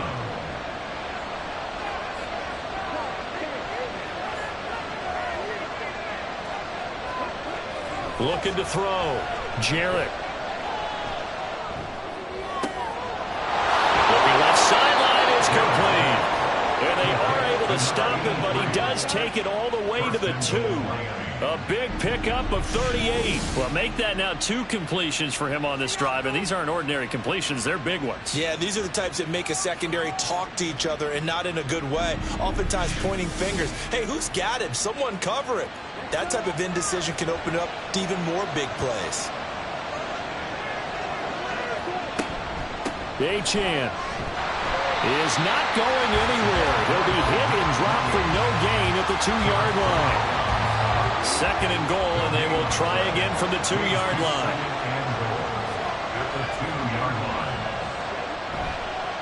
One more time with Achane. And he is going to wind up losing yardage here, as that will take us to the end of the first quarter of play. No score after one on EA Sports. It's Dolphins football here as we begin the second quarter, as they'll see what they can do on third and goal. Back to throw. Jarrett. Touchdown, Dolphins. A great effort there. His first touchdown on the year. And the Dolphins post the first points of the ball game as they take the lead here in this second quarter. Well, we had the scoreless first quarter of play. We sure didn't have to wait long into the second quarter to get some action on the scoreboard. So was the first quarter a feeling out process? I mean, that was an interesting quarter, wasn't it? Because we had some action, we had some good play, just didn't have any points. So now it's game on. Extra point by Patterson, up and good. And it's now a 7-0 game.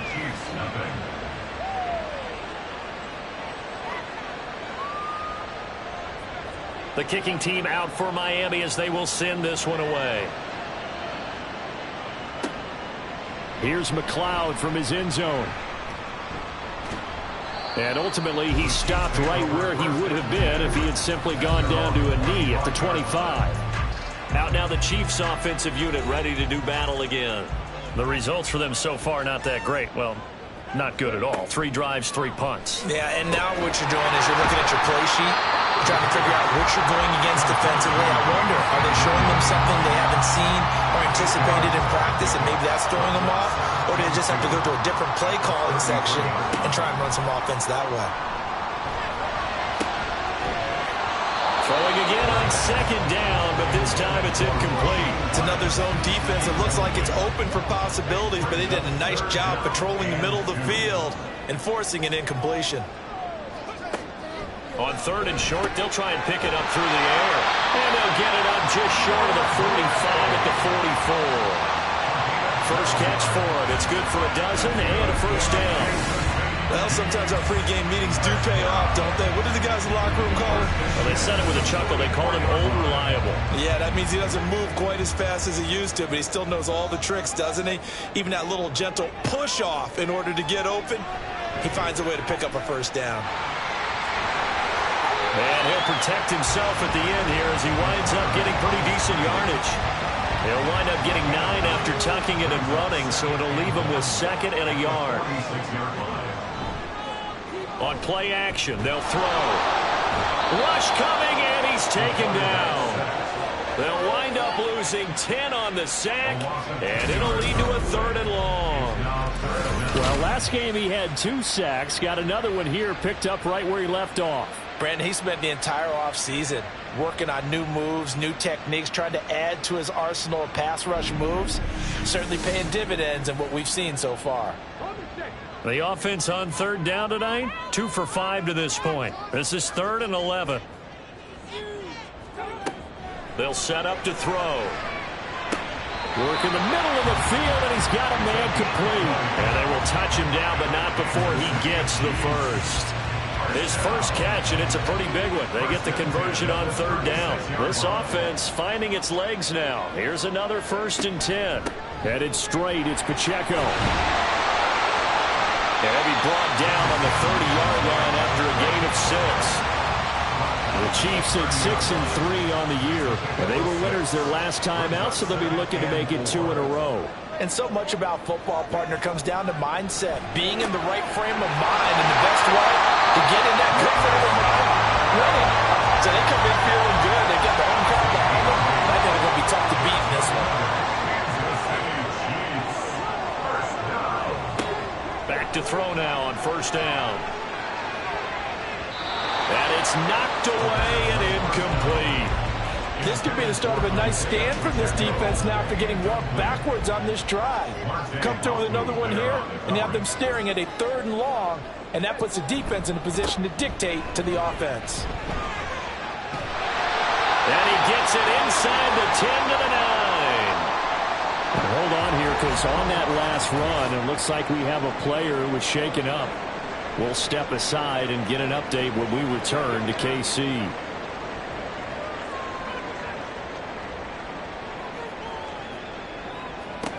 He'll look to throw. That is caught. Touchdown, Kansas City. Rashee Rice. He has career touchdown number 78, tying it with both Eddie George and Frank Gifford on the all-time list. And the Chiefs are within an extra point of tying up this ball game.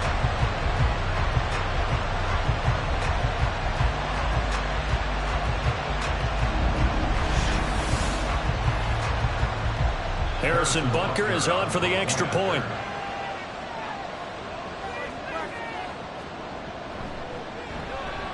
It's up and good, and we're tied at 7 here in quarter number 2. A pretty long drive that time, 11 plays all told. And it winds up with the Chiefs hitting pay dirt.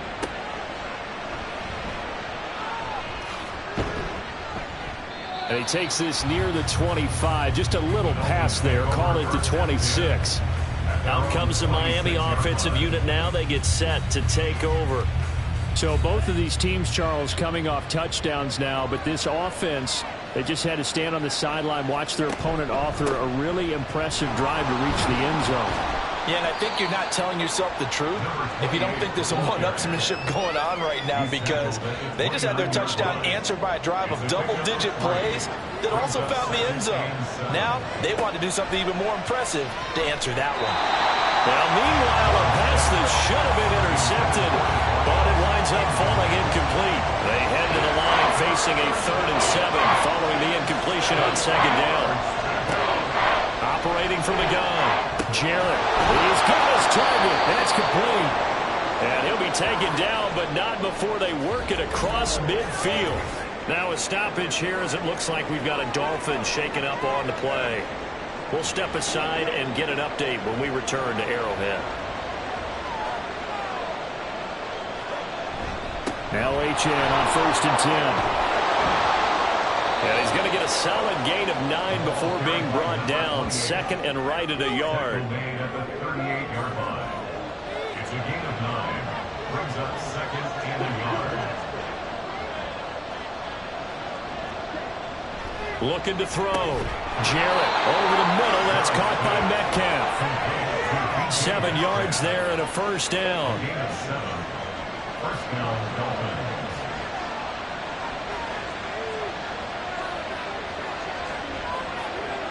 Back to throw. Jarrett. And that is incomplete. He couldn't hold on through the contact. Brings up 2nd down. Incomplete. It's 2nd down and 10. Back to the ground, HN.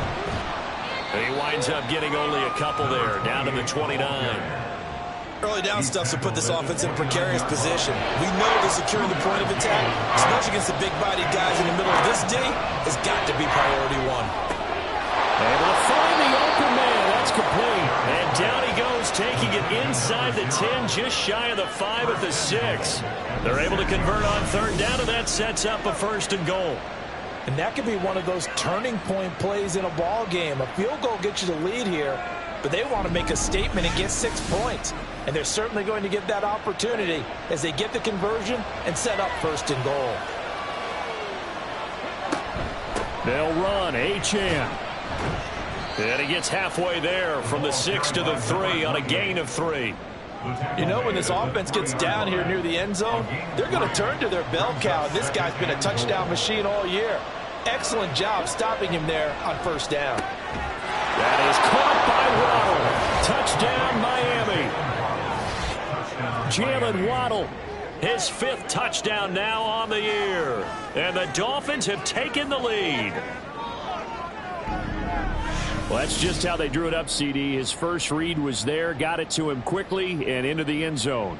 Absolutely excellent execution by all involved. And the coordinator, got to give him credit, found the perfect play call. Quarterback let it fly as soon as the target came free, and his guy made a nice catch.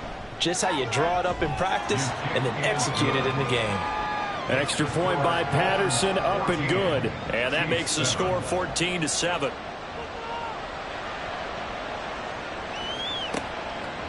Here's McLeod from his end zone. And ultimately cannot get this out to the 25-yard line as he's dropped at the 23. Now the Chiefs offense ready to go again. So remember, Charles, last time they were out here, they scored, but they just saw the opposition score, and they're trailing right now, so they're trying to keep pace here. They need a touchdown drive. Well, if you're a fan of offense, you're loving this, but if you're a fan of defense, this is tough to watch, and it's also tough to keep that up and you just watch your opponent march down the field on a scoring drive the last into double-digit snaps. You need a score here, not just to follow the momentum from your last drive, but put the onus back on your opponent. And that's what they're doing right now, swapping that onus back and forth. And he'll be taken down, but not before he gets into enemy territory. 19 yards to pick up there. Move the chains. I like watching the wide receiver screen because it's a real teamwork play. Because guess what? The guy catching the ball, he'll get all the credit. But how about the people who have to block in front of him, either fellow receivers or offensive linemen? That makes that play a really nice timing play, and sometimes it can break big. Now on first down, he'll drop to throw it. And his throw is incomplete. We know it's not an easy job to go out and catch passes when people are trying to tackle you and knock the ball away. But the bottom line is, that's a pass he's got to have and a pass he should have caught. They'll look to throw again. And he's got this down to the 35.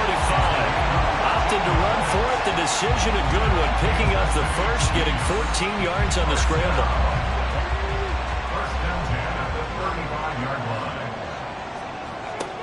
They'll look to throw now on first down. He's got it to Williams. And this will be a gain of 5 as he gets it to the 30. And the officials here going to pause the game for a second. Looks like there's an injured Chief on the field. We'll step aside and get an update when we return to KC. 2nd and 5. Pacheco gets it up the gut. About 3 yards there to the 27. Just not a whole lot of room to operate there on that carry. No, not at all. They did a really nice job staying in their proper places and not allowing any lanes to open up. They'll try for the first with Pacheco.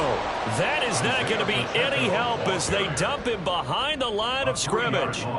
Not at all what they envisioned on third down. 3 yards in the wrong direction. Part of the thinking when you bring in extra tight ends, you're hoping that each of your guys gets those one-on-one blocks and creates a crease for your runner.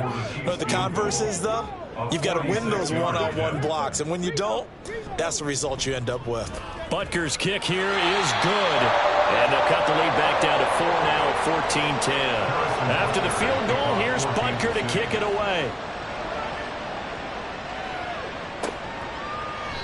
And this will be a touchback, so they'll bring it out to the 25. Devon Achane of the offense ready to go once again. The passing game, they've had more success there than the running game.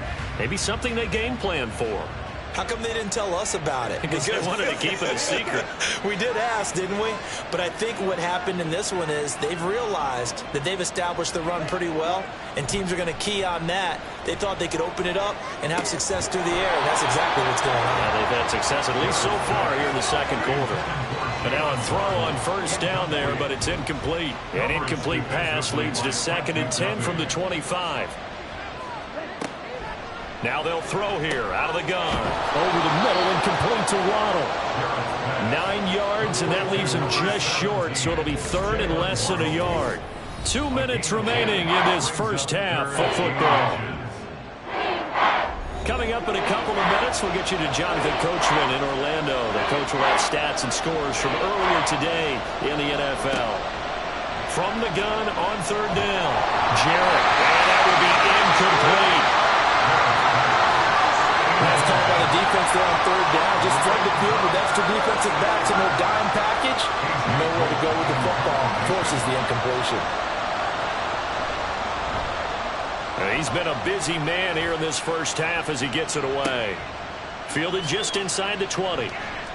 It's a 45-yard punt, then 8 on the return. And it will be 1st and 10 as they take over.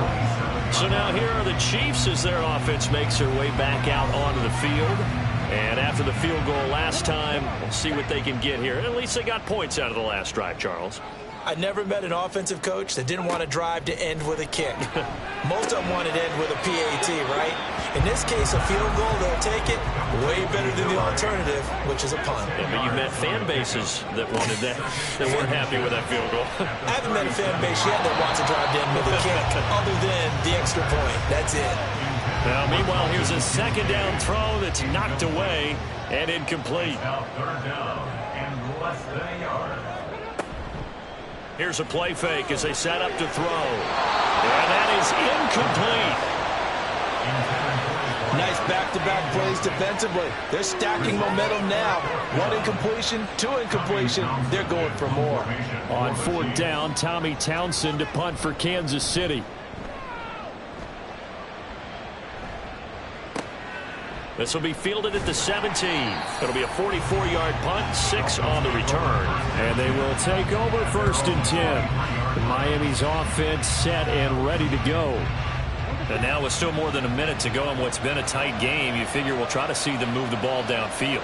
And remember, they get the kickoff to start the second half, so this is a golden opportunity for them to go down there and put up a couple of sixes back-to-back.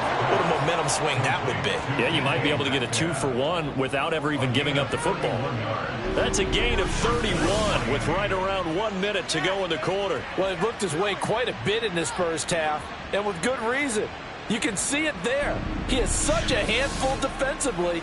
Just too hard to keep him under wraps, and delivers a big play here for this offense.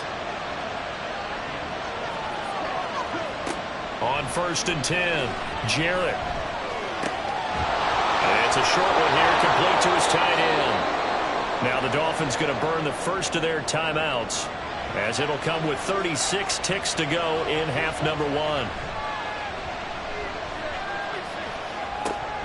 That's going to be caught by Waddle. And he will have a first down here as they get into field goal range, down just shy of the 20. Again, he'll drop to throw. Firing quickly here, and that's complete. And he'll be out of bounds, taking it just shy of the 10 at the 11 or the 12. Just need a yard here, 2nd and 1. Brings up 2nd and 1. They'll stick with the passing game as he looks to throw. He's got it. Touchdown, Dolphins. A great play there as the first half is winding down. And the Dolphins would extend their lead here just before halftime. You got to figure down by the goal line. This is where a tight end earns his money, in the high traffic area. And he's able to work free in the middle of the end zone and grabs that one for a touchdown.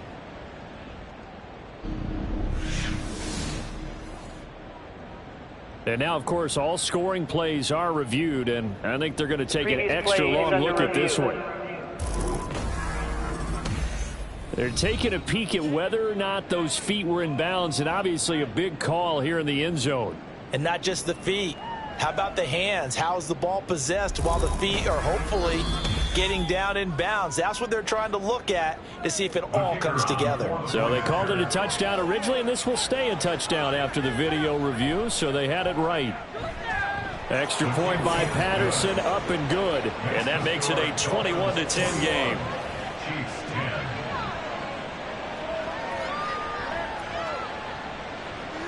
So not much time to speak of remaining in this first half as the kick's away.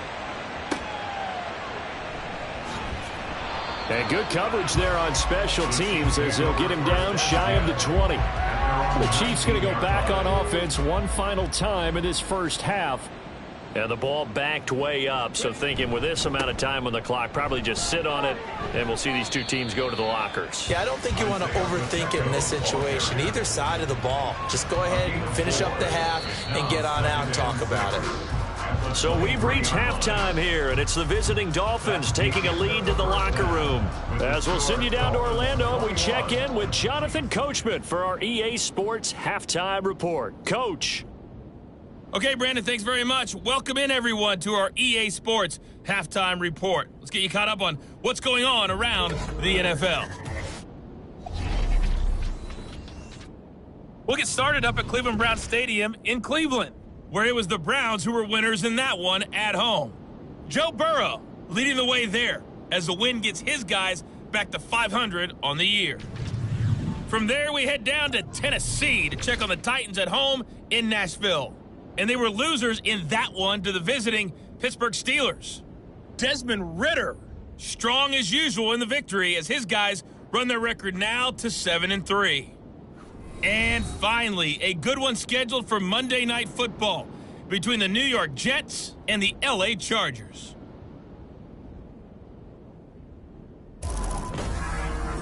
This has certainly been a fun one to watch so far. We knew this was going to be a battle, and we have not been disappointed. This is the kind of game that could wind up hinging on which side can play mistake-free football the rest of the way.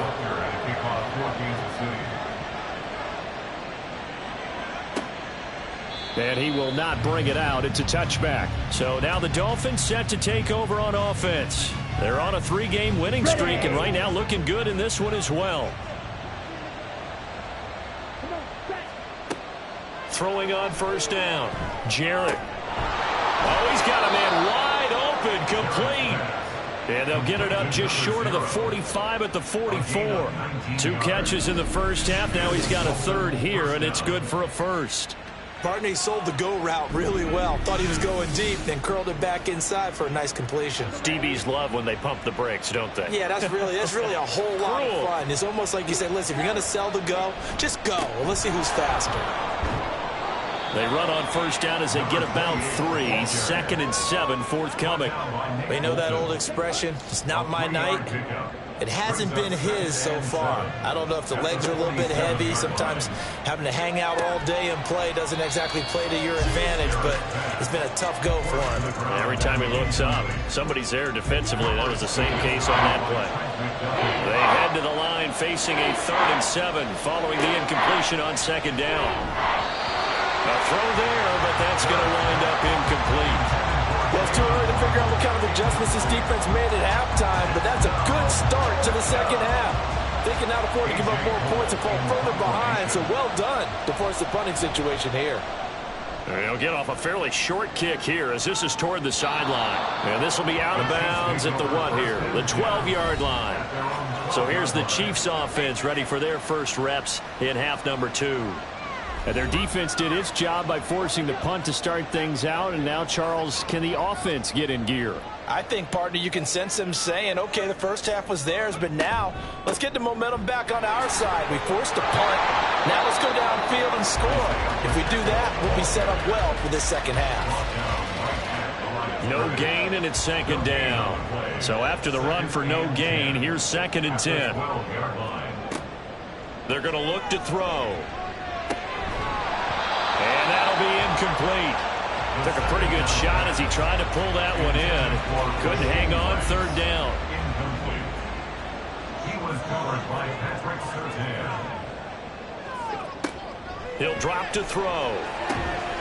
That is caught. And he will have a Chiefs first down as they're able to get the 3rd down conversion. And that's one of the better plays we've seen this offense put together so far. They haven't been able to get on track much at all. But listen, they're only down a couple of scores with the rest of this quarter and the entire 4th remaining. So, stranger things have happened. On first down, he'll drop to throw. To the right side here, caught by Kincaid. And he takes this up to the 40-yard line before being corralled. 15 more there, and they're on a roll. It's another first down. Kansas City Chiefs. First down. 1st and 10 at the 40-yard line. A handoff now for Pacheco. And not a whole lot of room to operate there on the first down run. He gets maybe 3. Yeah, I don't know if it's exactly a win-win, but if you're on offense, you'll take that kind of a run, all right? It was kind of stacked up. found a little bit of yardage, and frankly, they're pretty close to staying on schedule on offense. The playbook is still open for the coordinator. And he's got another first down as he's brought down at the Dolphins' 44-yard line. They'll bring a receiver in motion right. He's going to handle it on the touch pass. Oh, that is well read defensively. A great job of setting the edge, and that little touch pass is going to turn into a loss. Well, I think the hope is, with a touch pass like that, maybe you catch the defense off guard, but they were all over that one. And it is the kind of play that works better against certain defenses, and this clearly was the wrong one to run into. Really nice job getting him down behind the line of scrimmage. From the 34 now, here's 1st and 10. On the handoff, it's Pacheco. 75 yards for him on the ground now. He has been a tough man to bring down all night. Ball on the 28-yard line. Here's 2nd and 4. They'll look to throw here. Throw left side to Kincaid. And he's got another first down as he's brought down at the Dolphins' 12-yard line. It's a pickup of 16 there, and it'll lead to a new set of downs. It's taken a while for this offense to get going. A little creaky at the start, but they're oiled up now. A nice throw there, and they're really putting together a good drive.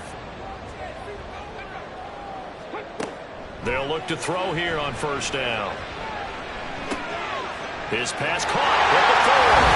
And in for the Chiefs touchdown. Isaiah Pacheco. A 12-yard touchdown grab. And the Chiefs are back within a score. So a strong drive here to lead off this third quarter and gets them right back in this football game. And I think we can safely call that a statement drive because they had to be saying, we have put our best foot forward in the first half, but we certainly mean business now. Maybe a better term, a prove-it drive. They proved it to themselves that they were ready to go.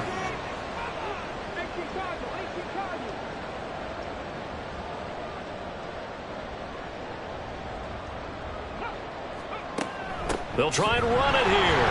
And he got it on the touchdown run, but he won't get in here. He'll be stopped short, and they'll come up empty on the try for 2. Well, they couldn't be happy that they were having to stop a 2-point conversion because that means they gave up a touchdown. But a little solace there. You saw some good gang tackling, stacking him up before he can get to the end zone. We talk about offensive units putting in more 2-point period sessions in practice. Defensively, do you do the same? Absolutely. You have to because you never know how aggressive these offenses are going to be in games nowadays.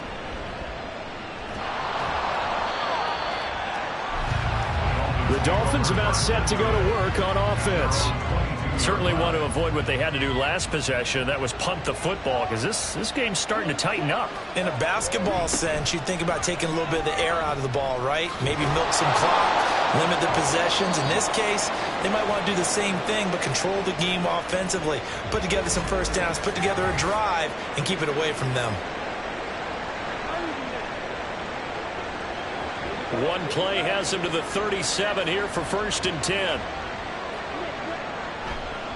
Achane here, they stay on the ground. And he's dropped right at the 40. Gain of 3. It went right back to him, but he pretty much had nowhere to go on that play. Yeah, the previous carry looked pretty good. That one, he was a little tired. I don't know. Yeah, maybe he should have tapped out and had a second back come in and maybe make that run. Who knows? And some room to run now. And a pretty good burst there as he'll get this across midfield and down to the 46. That one good for 13 and a Dolphin first down. First down, Dolphins.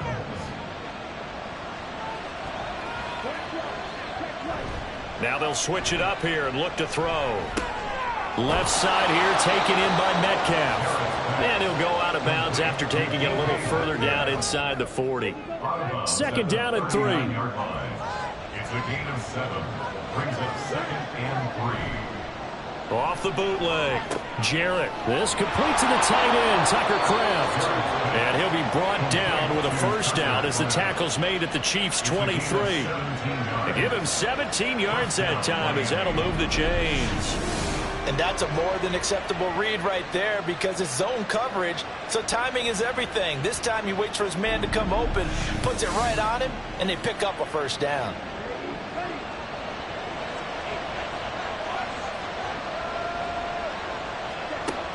on first down. Jarrett. Throw out wide is incomplete. Not his best throw there, but where we sit right now in the third quarter, he's had a pretty good game throwing the football. He certainly has, and it's not exactly the point where we're doing 4-minute offense yet, but they've got to think about, I'm not going to say milking the clock, but understanding clock management here on out. Another throw on second down, and this one incomplete as well. That play call wasn't there for them against that coverage. So they're going to spin the dial now in their playbook and come up with one more shot at the marker to try and keep this series going.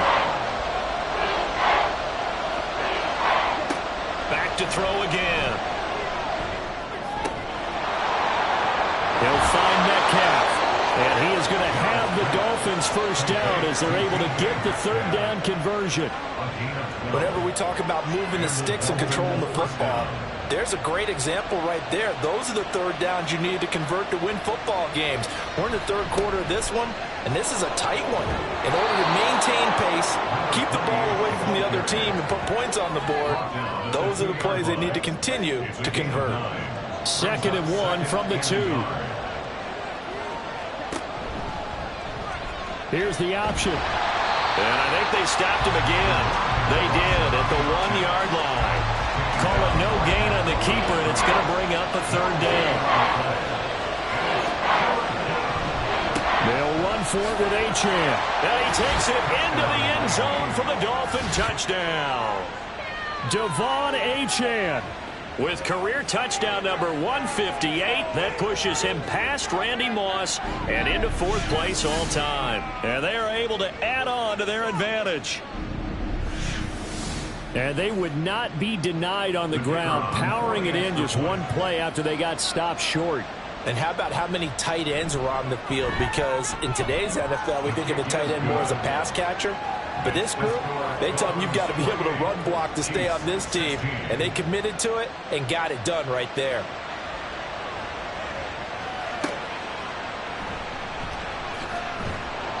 And he won't get this to the 20-yard line as he's down at the 19. The Chiefs offense now making their way back onto the field. As this offense comes back out here, Charles, they're trailing in this ball game. And they've been on the sideline for a while. They did score their last time out, but they just had to watch that long, sustained drive, so we'll see if they can shake the rust off. Yeah, that's always a question that you have when you have to come off the bench after having sat there for a long time. Are you ready to go? Are you loosened up? But even more so, are you mentally alert and ready to put your best product out there? And he'll be marked down at the 26 with a gain of 7. He decided to run a hitch route. It really helps to have a guy who can turn it loose. And, boy, he rifled one in there on that one. Not much run after catch, but it worked really well.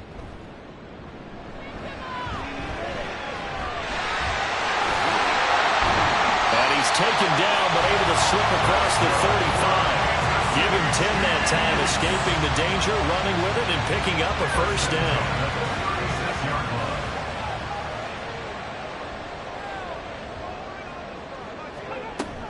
On 1st and 10, here's Pacheco.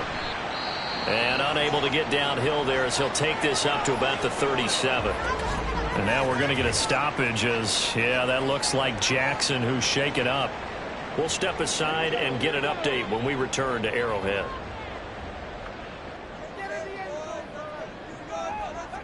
Second and 9 now. Got his man. It's Williams.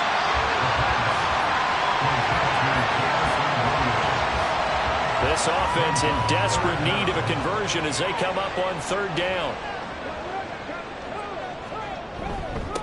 Here's Pacheco. And he'll get nothing out of that one. Call it no gain there, and it leads to a 4th down.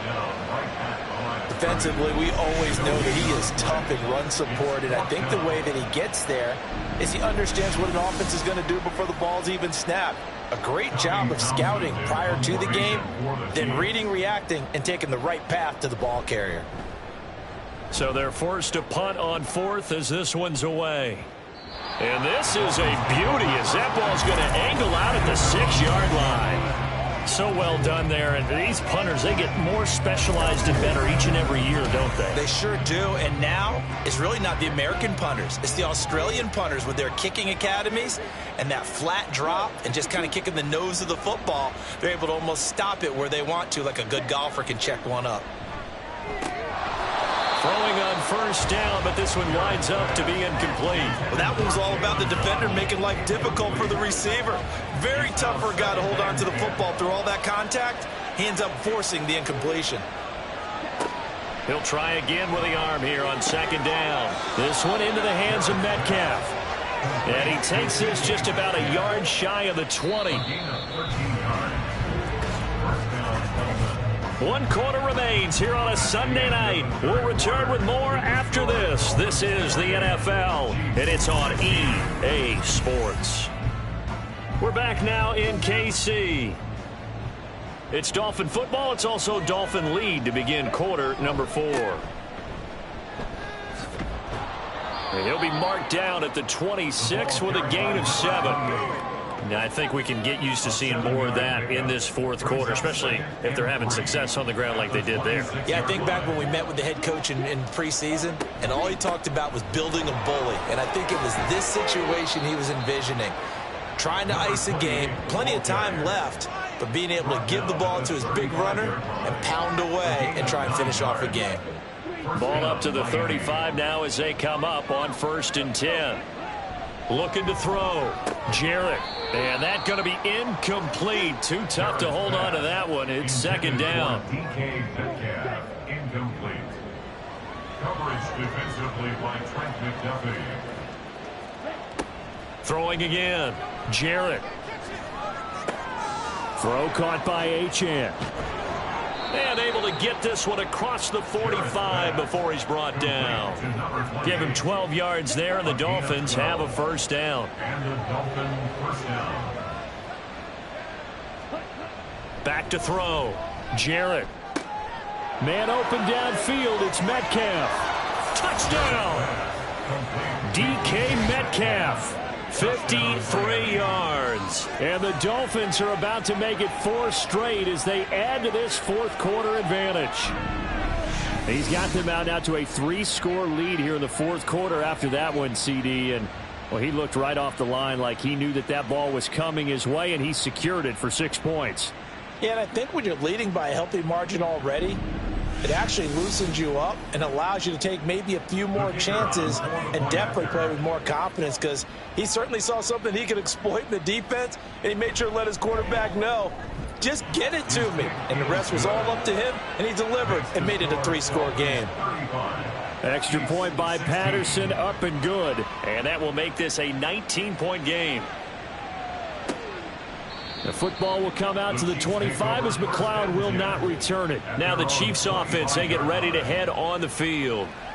See if they can put this drive in the end zone, Charles, because it's been a little bit of a rough go at times. They've had to punt the football a ton in this ball game because of stalled out drives. So are you saying that you're kind of tired of seeing the punter run out there and do his thing during this game? Is that what you're trying to say? Yeah. Well, I mean, I'm okay with it. I have a feeling that this offense, they don't want to see the punter again. And frankly, the punter doesn't want to run out there anymore himself. He would love to see his offense put together a drive and give his leg a rest.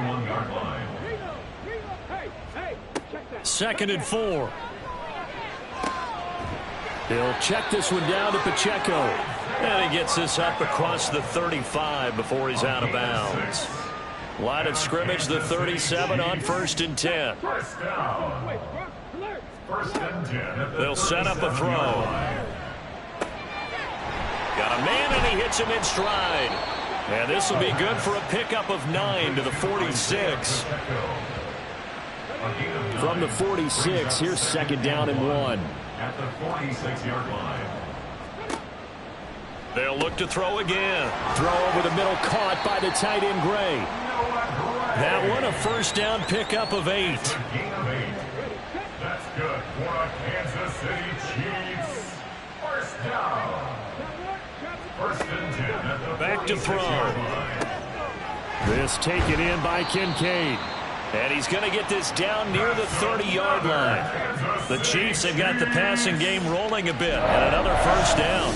A 3-score game here late. You can probably rule out the comeback, but certainly some kind of a moral victory to be had if they can get a few more points to close things out. And to that end, a nice pass play there to push things downfield. Yeah, and we know in this league, a loss is a loss, and no one wants anything to count as a moral victory or, boy, something that feels a little bit cheap. But they trim that lead down to just 2 scores. That's still a benefit to this squad. 2nd and 1 now from the 21. At the Dolphins' 21-yard line.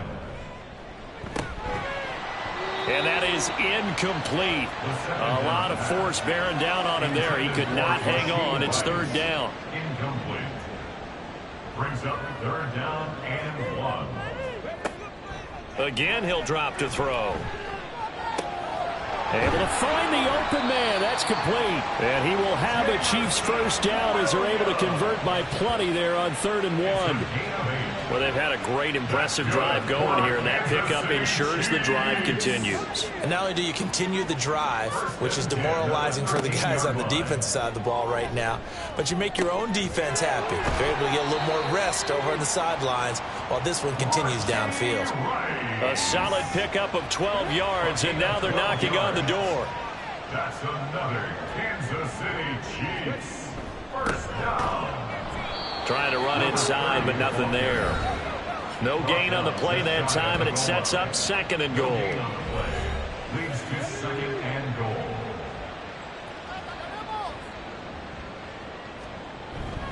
Pacheco. And he's going to be shoved back short of the goal line. They hold him again, and now all of a sudden it's 3rd and goal at the 1. Pacheco once more, and this time he will score. Touchdown, KC. So a little bit of a letdown there defensively. I mean, look, you're still 2 scores to the good, CD, but things may be a little more uncomfortable than they had hoped. Yeah, if you kept them out of the end zone there, this game's over. You've locked the door on them. Instead, it's still open a little bit, and they've got a puncher's chance.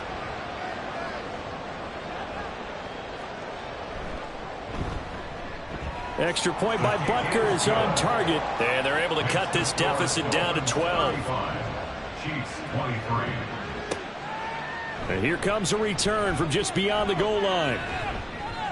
And he'll be stopped right around where he would have been had he gone down to a knee, maybe a yard shy of there at the 24.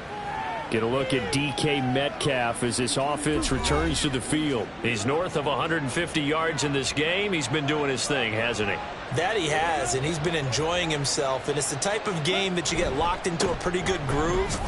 May not be record-shattering, but it's the type of game that if you accumulate that throughout a season, you're going to be one of the top receivers in the game. See how much they incorporate him here on this drive. 2nd and 6 at the 28-yard line. Right back to Achane on 2nd down. And only able to get 2 here. Stopped at the 30. Well, partner, Marvin, our #1 stats guy, just handed me a little card that says he has 97 yards on the ground today. You think he's going to get the ball again? I think so. 3 away from that century mark. Got to have it. Yeah, and I think what they're going to call is one of his favorite runs, whatever he feels comfortable with, and when the offensive line has executed well today, to try and get him over 100 yards. And sensing the momentum maybe changing here a little bit, Charles. Yeah, this defense is going to get off the field quickly, and their offense got them a touchdown last time they had the ball, so they should get another shot. And a fair catch called for and made just outside the 15-yard line. So possession goes over here on the punt. The Chiefs ready to rock again on offense. Their defense was able to force the punt. That's the good news. But this is still a 2-score game, and they need points on this drive and in a relatively quick manner. He's going to flip that out to the flat. It's complete. Just a gain of a couple there. And that will bring up 2nd down. And now they're in the hurry up. Here's 2nd and 8. Throws out left. It's caught by Williams. He'll be marked down at the 26 with a gain of 7. It's a gain of 7. On 3rd and short, they'll try and pick it up through the air. And he can't find anywhere to go with it, and he goes down. And they're indeed going to go for it here on 4th down. So trailing here in the last quarter. Let's see how this plays out. And he's brought down, getting this one up to about the 35. Ball up to the 35 now as they come up on 1st and 10. A throw there, but that's going to wind up incomplete. A lot of times it's that first read that you have. Maybe you get it in pre-snap, and he locked in on his target, but he was covered quite well, and that one's incomplete. The throw over the middle, taken in. And he'll be taken down, but not before he works it past the 50. Here's 1st and 10. He'll drop to throw. And he'll be hit as he releases it. And that'll fall incomplete. And play is stopped here. Timeout. It's the defense calling the timeout here. And as the two teams talk it over on their respective sidelines, we take a break. Now, meanwhile, here's a 2nd down throw that's knocked away and incomplete. Well, if you've been waiting all day for this Sunday nighter's been worth the wait. It's 3rd down here.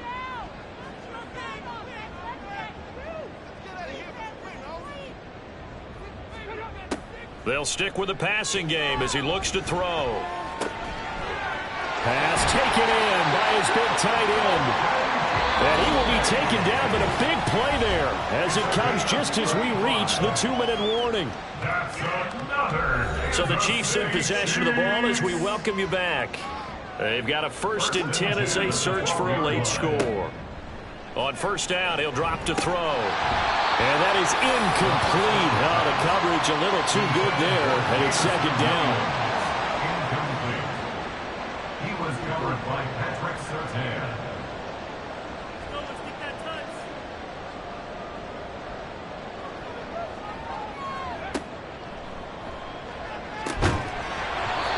Throwing there, but this pass is going to wind up incomplete.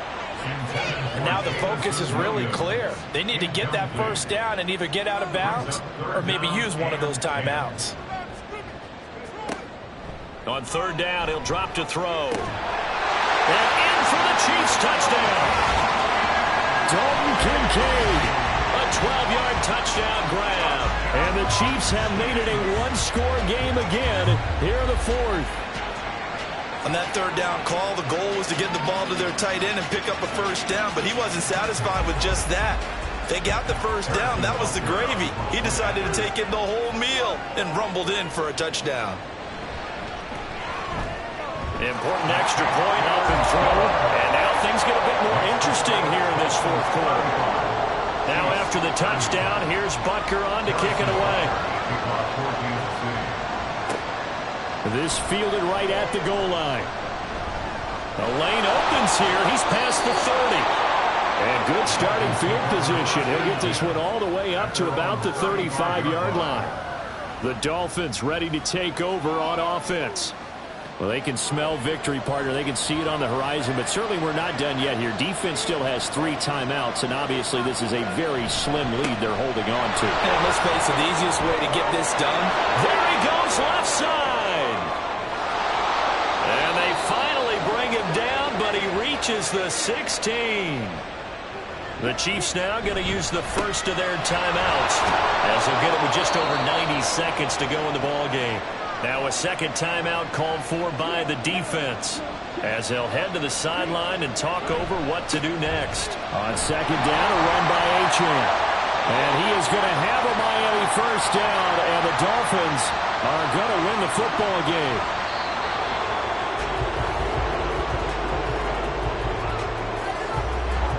Second and goal from the 6 this time.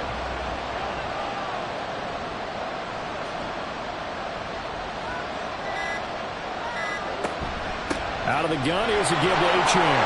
And he's across for the touchdown. And in the final minute, that should just about seal it. And he certainly played a pivotal role with those 2 TDs and why they're up on the scoreboard right now. Well, someone's all about winning, aren't they? Because he's not worried about the number. Sure, it's great to have 2 touchdowns. But the bottom line is what he's doing is contributing to their lead. He wants to continue to do so. Patterson now for the extra point.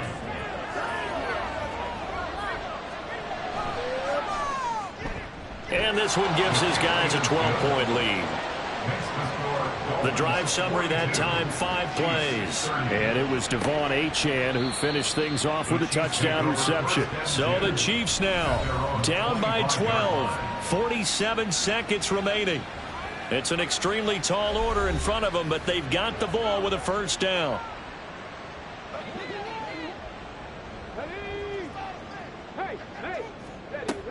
They'll come out throwing here to start the drive. And that one going to come up short. Low throw. And let's face it, this defense has had its share of struggles all game long, and they know that they can put it all behind them if they defend well here in the 2-minute drill. Excellent coverage right there to force the incompletion. This to the tight end, Kincaid. And he's going to pick up a first down here as that clock continues to run. Back to throw here. That ball caught. It's Rice.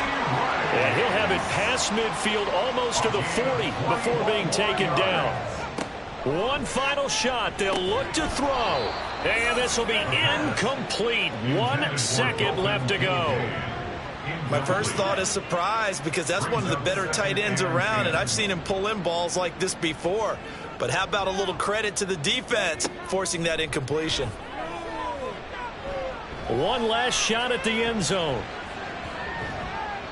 And that will be incomplete. They were going for a consolation TD, but it was not to be. And time has run out now on this game. Well, this was a fun one today if you like points. A lot of them went on the board. Both offenses were clicking. Charles, these defenses, meanwhile, have a little something to clean up before their next contest. Yeah, neither end zone had a stop sign in it, did they? I mean, for both sides, visit it, and with frequency. Not fun to be a defensive player, but on the offensive side of the ball, those guys had a blast. One team came away with a victory, even better for them. So for Miami, they get win number 10 on the year as they move to 10-1. And they will head back home next week. Meanwhile, for Kansas City, it's a bit of a setback as they drop to 6-4 now. And they'll be on the road next week as they get a date with the Jaguars in Jacksonville. And for Charles Davis and our entire crew, I'm Brandon Gaudin. You've been watching the NFL on EA Sports.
It's Week 11 of the National Football League.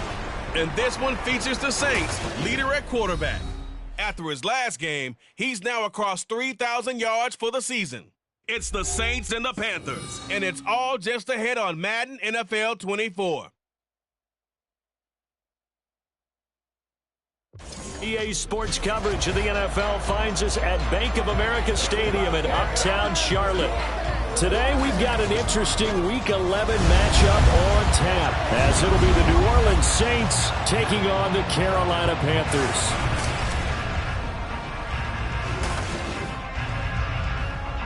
With Charles Davis, as always, I'm Brandon Gaudin. Charles, you talk about storylines in this one. I think it begins and ends with our two quarterbacks, certainly two of the best in the business. And nowadays, I don't think you can get by for long periods of time without a top-flight quarterback. The way the game is played, with all the responsibility he has and how the game flows through him, if he's not on the top of his game, your team's not going to benefit at all.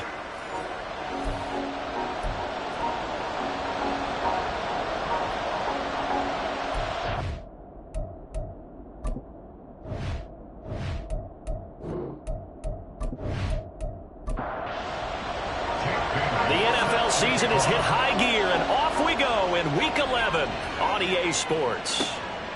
And no run back on the opening kickoff. It'll come out to the 25. And here come the Saints for their opening drive.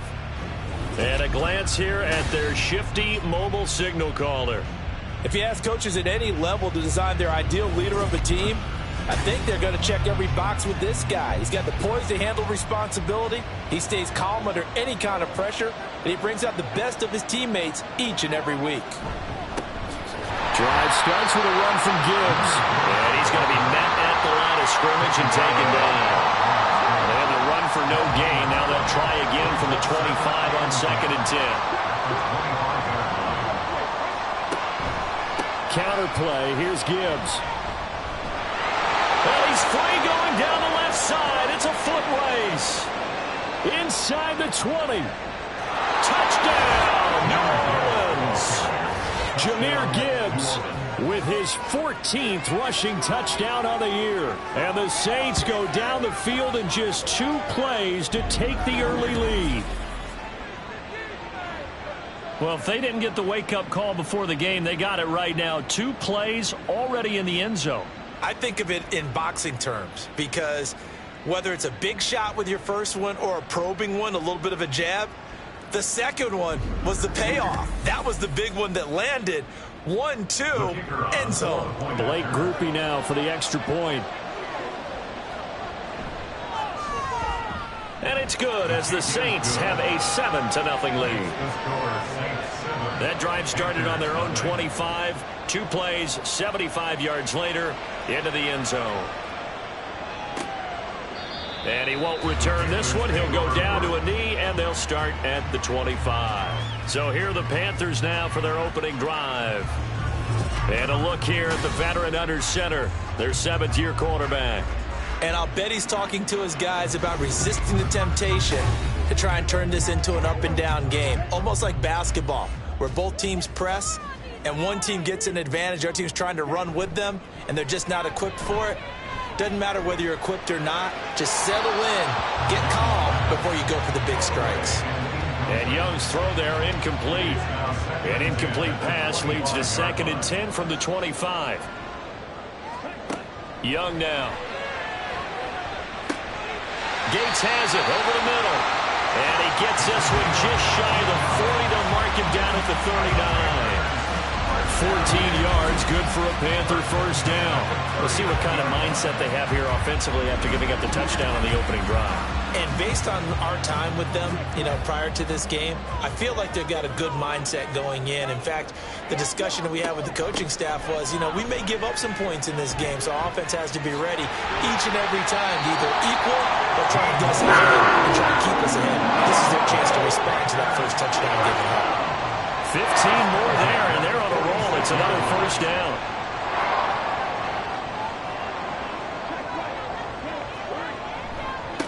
They keep it on the ground. This time it's Davis. And he is swallowed up right at the line of scrimmage. Call it no gain on the play, and it'll be 2nd down.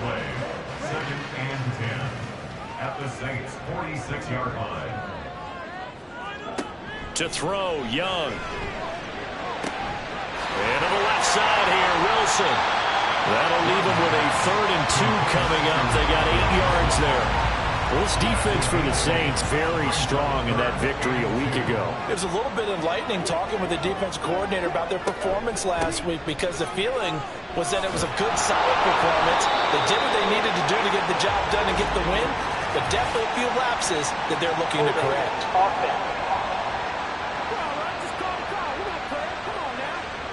Here's 3rd and 10. That time the right guard sending him backwards. And so many different types of guys rotate in on the defensive line now, depending on situations. You can get the bulky guy, the fast guy. No matter what, though, you can't hold him. That throw by Young incomplete. Well, how about the coverage we just saw him break out on 3rd down? Dime defense, blanketed the field with extra defensive backs and speed, unable to find an open hole to complete that pass. And this punt sails over the sideline, and the spot, it looks to be right at the 25-yard line. But Jahmyr Gibbs and the rest of the offense headed back out. And now the 1,400-yard mark eclipsed. A touchdown on that last drive. He's put together such a solid season. We always talk about 1,000-yard campaigns, and 2,000 so elusive. At 1,500, that's a nice total to aim toward, too. It really is, because when you get to that type of a number, you know those guys up front have done yeoman duty, right? And what we don't give them enough credit for is not just the initial blocks that they make. It's that 2nd and 3rd block. Sometimes you get the combination blocks where you're running the power game. But how about the linemen who can get their block on the line of scrimmage and climb to the 2nd and the 3rd level and get linebackers and defensive backs downfield to gain additional yardage? And they have done that to perfection almost this year. On 1st down, they'll go to the ground attack. And he'll take this ahead for about 4. 2nd down coming up. Taken down at the 2nd and 6. A gain of 4. It's now 2nd and 6. They'll go again with Gibbs. And running room scarce here. He's going to be stopped in his tracks at the line of scrimmage. We'll get a pause here. There appears to be a Panther who was shaken up on that last play. Hopefully, obviously, nothing serious here. Medical staff, though, going to take a peek, and we'll take a break. They'll look to throw. Working the... And he's got a man complete. And he is going to have a Saints 1st down as they're able to get the 3rd down conversion. Well, as a coach, you absolutely love seeing your offense find their rhythm early, and that's exactly what we've seen so far. They had a touchdown on their opening drive, and now they connect here for another nice gain for a 1st down. This offense is moving the ball well, exactly as he drew it up in practice. On 1st and 10, here's Gibbs. And he'll get it down on the play to the 37. 104 yards rushing for him in this one as he starts to draw nearer to a 1,500-yard campaign. On play action, they'll throw. And he knocks the ball away, and it falls incomplete. Trying to get that one to Chris Olave. And now it's 3rd down. You look at this Carolina defense. They're a tough unit to throw against. Currently 4th toughest in the NFL. And when you see a ranking like number 4 in the league against the pass, that's a testament to both their defensive coordinator and the general manager that crafted this unit, and now they're out executing. It's a pickup of 6. Line of scrimmage, the 31 now on 1st and 10. Off the play fake, he'll look to throw. Into the hands of Perry, complete. 25 yards that time. And coming into this ball game, this was an offense that wasn't just talking about the notion of ball control. They were preaching it. They wanted to win the time of possession battle, and they've done so here. This drive's taken up quite a bit of the 1st quarter. Now they are set up 1st and goal.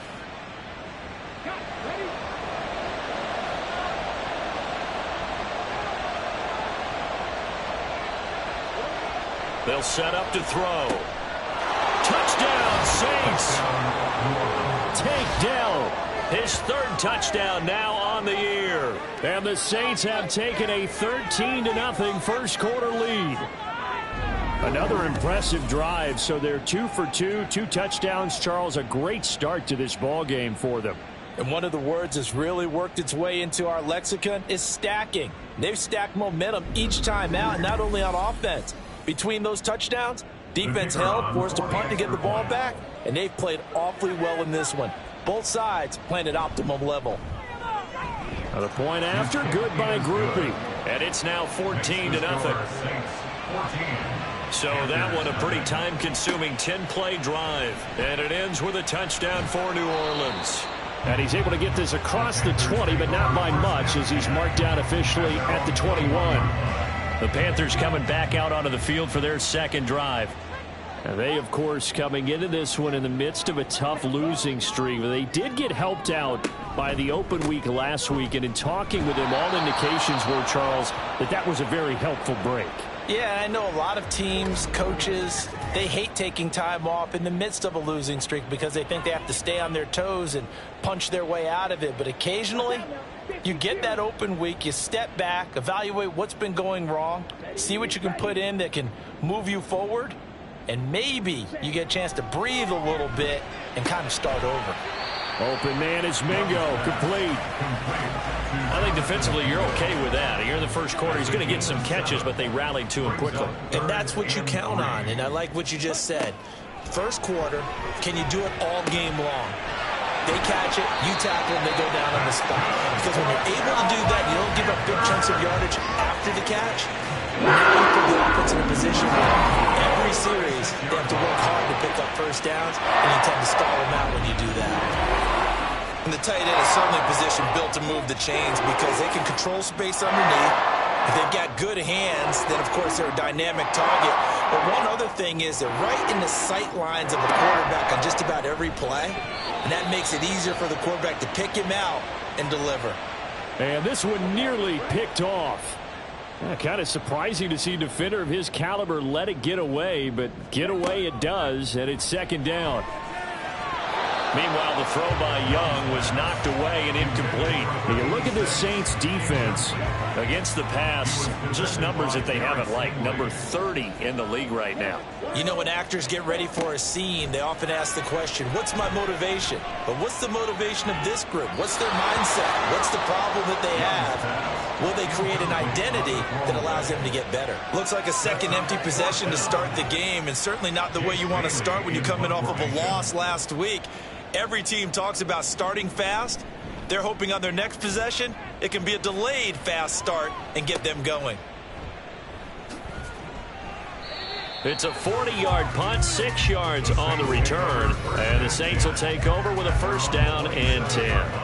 Out onto the field comes New Orleans. And you figure this should be a healthy, a rested, a focused unit, and they're working on a good winning streak. They had the week off last week. This is really a team, Charles, that should be in top 4. I would agree absolutely with that. What coaches worry about, what organizations worry about, though, is overconfidence. They've been playing so well, and now they've had that extra time off. And we've seen teams come back off the open week and come out flat. So what a lot of good coaches do is they kind of game plan for that with their teams. On defense, they may blitz more in the beginning to get them going. On offense, they may go more up-tempo. Anything to get them out of that lethargy right at the beginning. Out of the gun now on third down. Short throw, and that's hauled in by Mayer. And he is going to have us able to get the third down conversion. A pretty sizable deficit here in the first quarter. This defense probably need to get off the field in those situations on third down. And you and I both know in this huddle before that last third down play, that's exactly what they talked about. Let's make a play. Let's get off the field. Let's reverse the momentum.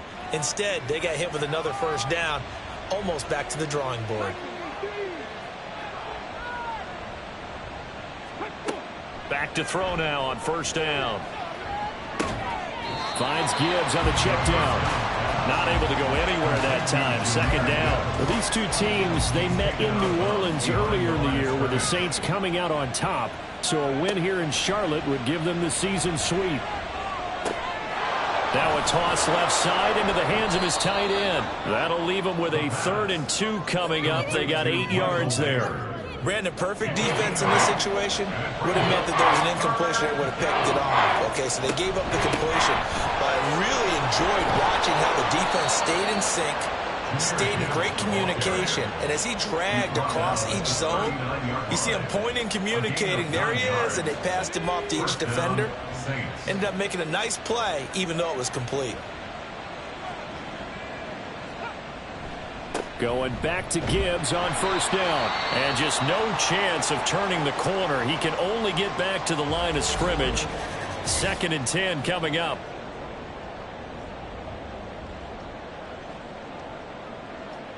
Here's 2nd and 10.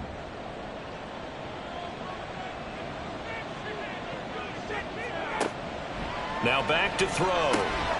That's complete to Dell. 4 yards the gain, and it'll bring up a 3rd down. What terrifies defenses when they see slant routes thrown is that the receiver is on the move, and oftentimes he catches it and gets upfield. Does a really nice job rallying to him and stopping him for a minimal gain. He's got his running back out of the backfield, and he is going to have a Saints first down as they're able to get the 3rd down conversion. 14-0 the score. This is the NFL on EA Sports. The Saints with a football here to begin quarter number 2, as they've got it with a 1st and 10. They're going to look to throw. That's going to be knocked away and incomplete. Zone coverage there, and they were playing deep. That makes it obviously a little bit harder to run by guys. And that time, there was not much of a window to get the ball in there, and it winds up incomplete. Now, meanwhile, a pass that should have been intercepted, but it winds up falling incomplete. This offense was on the move. Now 2 straight incompletions have them looking at 3rd and 10. Back to throw again. He gets this out wide to Gibbs. And they're going to have another first down as the tackle's made at the Panthers' 15-yard line. A strong pickup of 11 keeps their drive alive. Certainly part of their success so far in this game, their ability to convert on 3rd down, and what a nice throw and catch there. That allows the officials to move the sticks one more time and set up 1st and 10. They'll stick with the passing game as he looks to throw. Open man is Jordan, the tight end. They'll wind up getting just a yard, and it'll be 2nd down. 1-yard gain brings up 2nd and 9 at the Panthers. Gibbs straight ahead, and he'll get about 3 just outside the 10, stopped at the 11. That play reminded me a lot of a former teammate of mine. We used to call him the trash man. His ability to sift through traffic and make plays was uncanny. And that's exactly what you want from your Mike linebacker. Quick hitter here, it's complete. And the Saints are going to have 1st and goal as they try to finish off this drive with 6 points. You want to put together a long drive? You've got to be able to convert on 3rd down, and they've done exactly that on this one. Sure enough, came up with another conversion right there. Gibbs. That's going to go as a loss of 2, and it'll be 2nd down. And that's what I'd like to see out of this defense, a little fire, a little toughness. It hasn't been the best first half for them, but they did do a nice job there, forcing a loss on that play. And he'll barrel his way into the end zone for a Saint touchdown. Jahmyr Gibbs, his 2nd TD of the game and 16th on the season. And the Saints take a 3-touchdown lead. Well, CD, that's his 2nd touchdown already. And how about this offense? 3 drives, 3 touchdowns. An absolute total team effort right now. And let's face it, I don't think he's done. We're still in the first half. There's a lot of time left to go. I don't know what they're going to do on the other side trying to slow him down. But right now, he's feeling it. Groupie able to add the PAT. And it's now 21-0.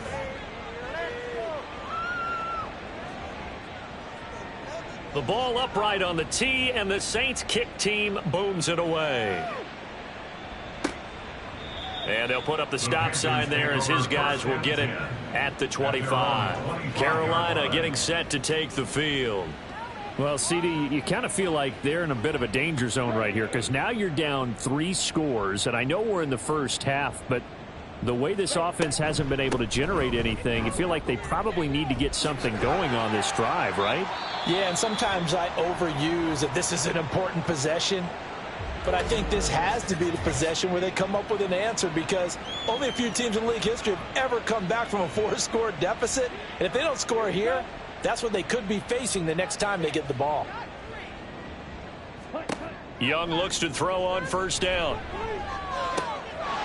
Firing quickly here, and that's complete. And he'll be out of bounds up near the 45 at the 44. Here's a 2nd and 5.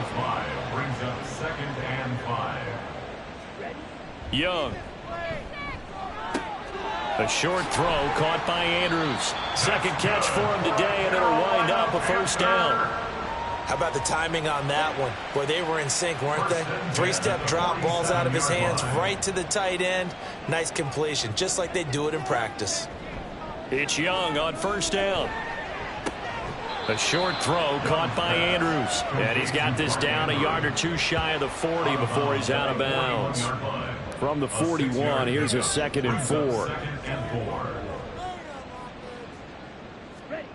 Young. And he drops it incomplete. And their struggles continue here. And, partner, to me, that one was all about timing. If he's there too early, it's going to be a pass interference call. If he's too late, it's a completed pass. He was Johnny on the spot on that one. Meanwhile, the throw by Young was knocked away and incomplete. So a couple of first downs on this drive, but it's looking like another empty possession. And those empty possessions are certainly starting to pile up. So the adjustments that teams talk about all the time have to be taking place. They've got to analyze what's breaking down and figure a way to fix it. But Jahmyr Gibbs and the rest of the offense headed back out. Good returns on the last drive. He hit the end zone for the second time. Good returns in this first half, really. Yeah, good returns for his team. Really good returns for the guy. You know where I'm going. Darn right. Those fantasy guys who have him on their team, they're rejoicing right now, and they have a high expectation that what they've seen already will continue. You talk about fantasy a lot, but you don't. Why don't you just play? You don't. I'm not good enough to play the fantasy game. I enjoy watching you do it. You're an expert. I mean, you were a champ last year. Keep it up. 5th place. Okay. Well, that's a champ in my book. Running game working. They'll stick with it on first down. And he'll manage to pick up about 4. It's 2nd down. Now a 2nd and 6. 2nd and 6. He'll drop to throw. Now this one taken in by Olave. He'll be hit down at the 33. 5 yards on the play. The Saints on 3rd down. They haven't been stopped yet. A perfect 7 for 7. They need just a yard here. It's 3rd and 1. That is caught. And he is going to have a Saints first down as they're able to get the 3rd down conversion. Let's just call it what it is. This has been a flat-out struggle for this defense all game long. They've really had a hard time slowing them down. And while I'm not big on speeches and guys jumping up and down, they might need their team leader on defense to get in their face right now and light a fire under these guys. They've got to start playing better assignment football and start getting guys on the ground. A throw over the middle taken in. And he gets it inside the 35 and just shy of the 30. Another good gain. That's now 35 yards combined on those last 2 plays. Good strong throw and catch right there. And so far in this game, the alleys have been open for them to get completions, and they're taking advantage of it. They run the option here on 1st and 10. And he'll go down at the 26 following a gain of 6. That's what he can do, when he keeps the football. It's not a huge gain, but it shows how hard it can be to stop him. Yeah, and I thought the defense had that one pretty well contained. And, in fact, they probably came up and felt pretty good about what they did.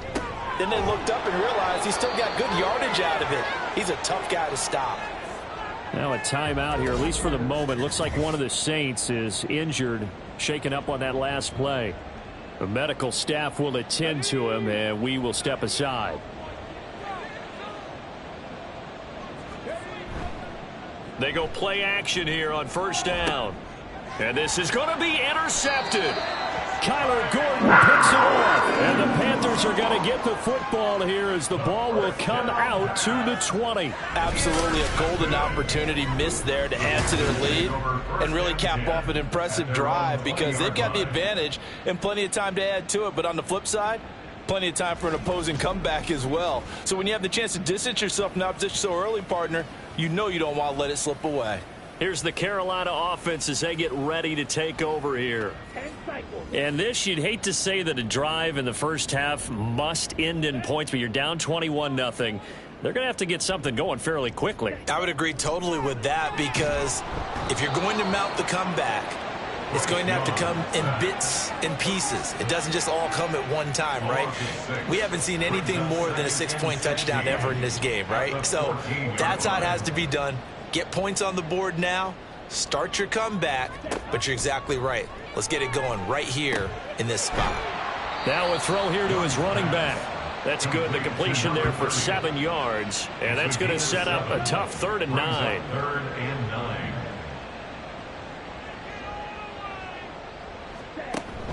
It's Young off play action.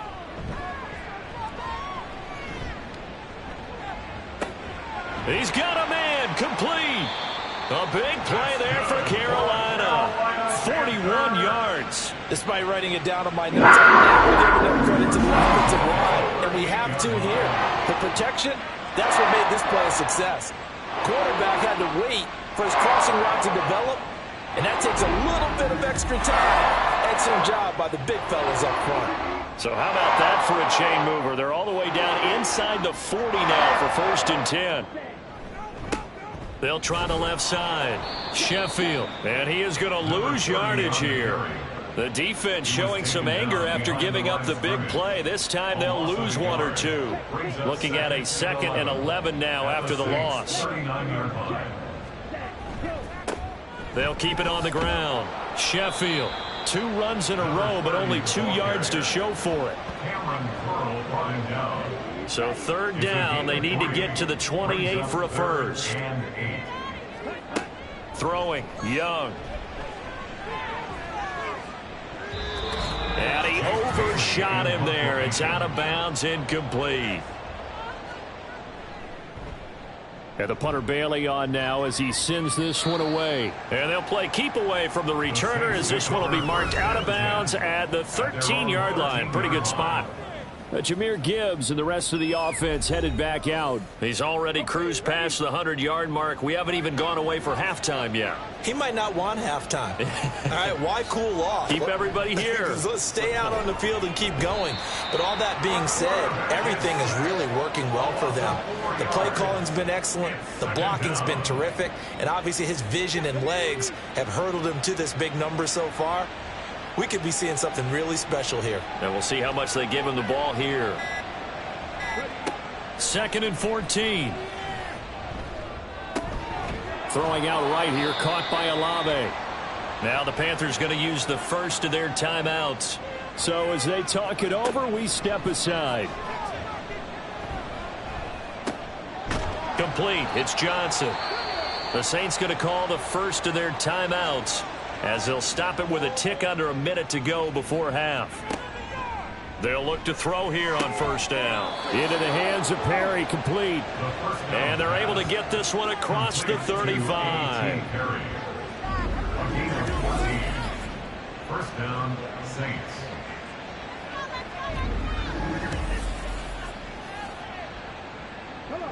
Line of scrimmage, the 37 on 1st and 10. They'll look to throw again. He completes it to Olave. Now we'll get a quick timeout called by New Orleans, number 2. So that means they're down to 1 remaining here as we head toward halftime. That's Olave bringing in another one. This will be stopped about 2 yards shy of the marker. 8-yard gain, 2nd and 2. It's a gain of 8. Brings up 2nd and 2. At the 33-yard line. Again, he'll drop to throw.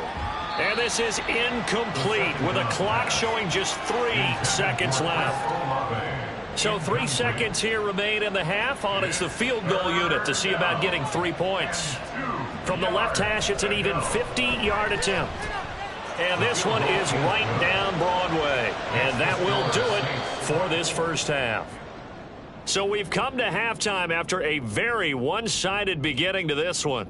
As we'll send you down the coast now to Orlando, that's where we find Jonathan Coachman, ready with our EA Sports Halftime Report. Coach. All right, Brandon, thanks very much. Things starting to get interesting in this final weekend before Thanksgiving. So let's see what's going on around the NFL. We'll get started up at Cleveland Browns Stadium in Cleveland, and it's the Browns who are out on top. The Browns locked in a tight one, but this is a game you feel they've got to have. From there, we head down to Tennessee to check on the Titans at home in Nashville. And you can see, currently they trail in that ball game. The Steelers trying to hold on and claim victory. Lastly, let's get up to Buffalo to check on the Bills. And that one, all tied.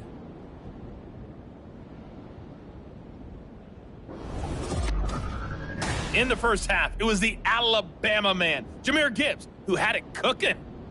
He's over 100 yards rushing for the game already and found the end zone twice as well.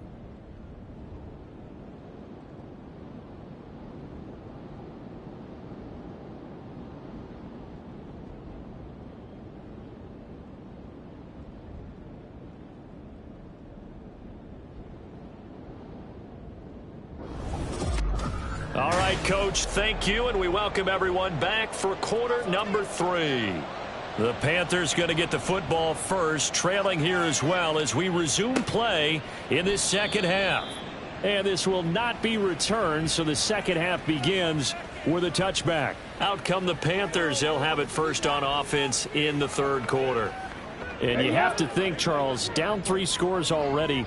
They need to play an almost perfect second half to have a solid chance. And that absolutely starts with finding some way to put together a touchdown drive here. They need to be smart, fast, efficient, get the ball to the end zone, and do it again multiple times in order to have a chance to win this game.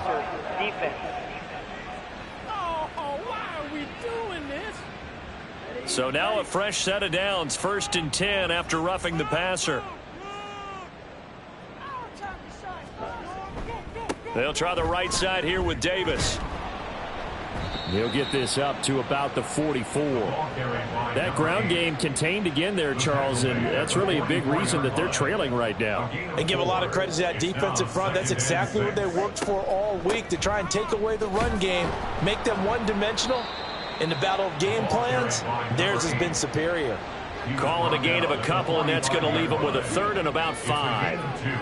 Brings up 3rd and 5. Here is Young. And the throw there going to be incomplete. Well, he's smart enough to avoid the taunting rule, but I'm guaranteeing he quietly has told them, you might want to stop coming after me downfield because I just broke up another pass and took away a big shot that you were trying to succeed with. This is taken around the 12. A nice return there of 11 to help mitigate a good punt. Now the attention turns to the Saints offense getting ready for their first possession of the second half.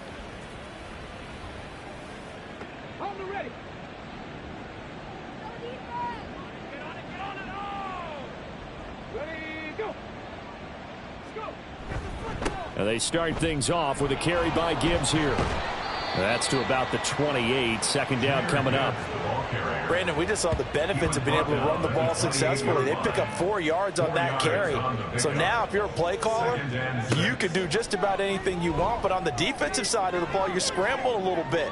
Now you're behind trying to figure out, do I need to blitz him? Do I need to pressure him? How do I gain an advantage on this snap? So after the 2nd down incompletion, they'll come up now against a 3rd and 6. They'll set up a throw. Work in the middle of the field, and he's got a man complete. And he is going to have a Saints first down as they're able to get the 3rd down conversion. But they certainly had success throughout this contest, getting him the ball in the passing game, and there he picks up another first down. Whatever they saw going into this one, they've been able to capitalize on it, and no adjustment has been made to take it away.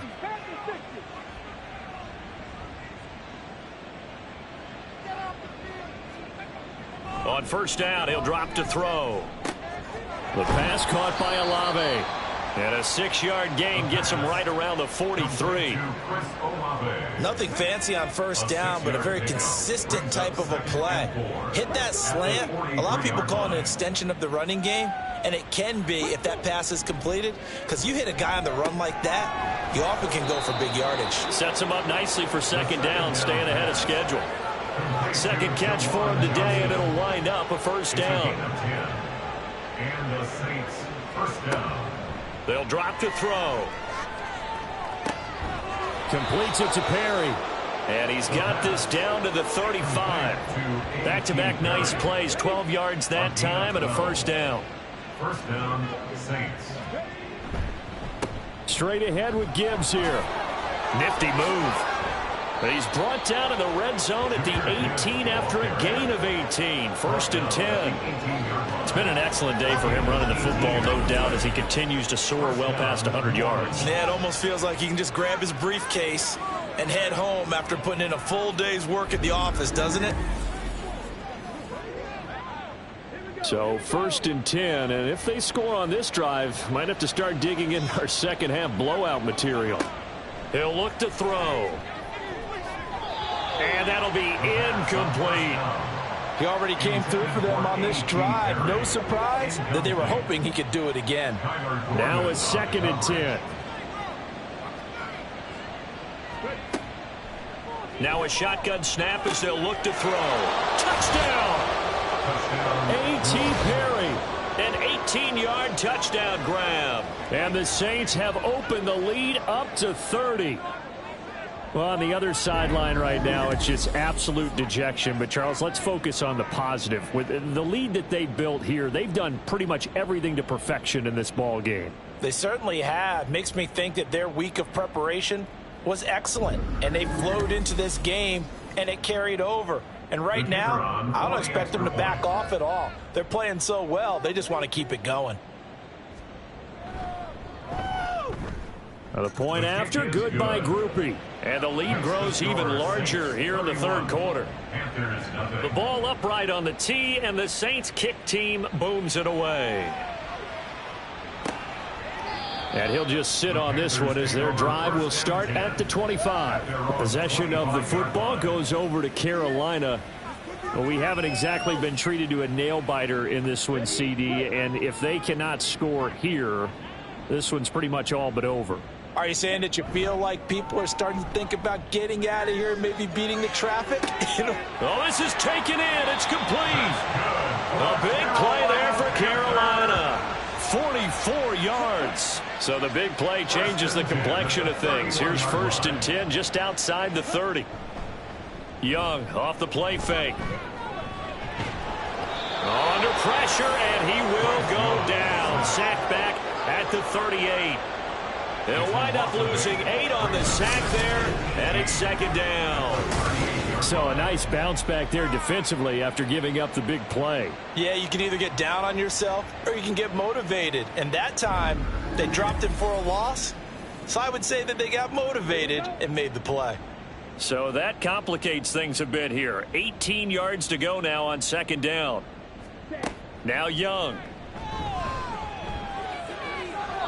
Now that's to the left sideline and incomplete. So another incompletion there. He's hitting on fewer than half his pass attempts in this one, and that is not a winning formula. Yeah, so let's make sure we give a little bit of credit to the defense here. They've given him a lot to think about, a lot of different looks, and he seems a little bit confused trying to complete passes. And down he goes, taking it inside the 10, just shy of the 5 at the 6. They're able to convert on third down, and that sets up a first and goal. In motion right is Wilson. Here's a fake on the jet sweep, and instead a give up the middle. And he is met in his tracks behind the line of scrimmage. We'll get a pause here. There appears to be a Panther who was shaken up on that last play. So as the medical staff takes a look, we'll step aside. Another try for Davis. And a little bit of space there, takes it inside the 5 to the 3. Give him right around 4 on the carry. We'll see if they want to keep pounding here on third and goal. Here we go. Davis will take this one in. Touchdown, Carolina. Able to punch it in on third down. Makes it easier for those guys on the sideline. They didn't have a fourth down decision to make. Yeah, could you feel the exhale? Because they were already thinking ahead, as all the good coaching staffs do. Anticipating what we have to make the call. They already had it lined up. Never even got to it.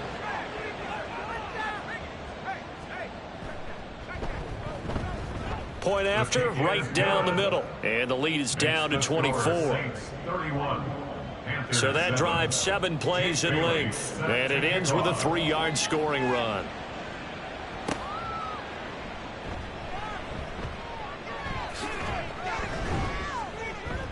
And he'll take it up past the 25 to the 26-yard line. The Saints again ready to go on offense. Still operating with a comfortable lead despite the score a moment ago as they begin 1st and 10. They'll try and start this drive in the air. Olave holds it in. And he'll be taken down, but not before they work it across midfield. A really nice gain of 25 yards.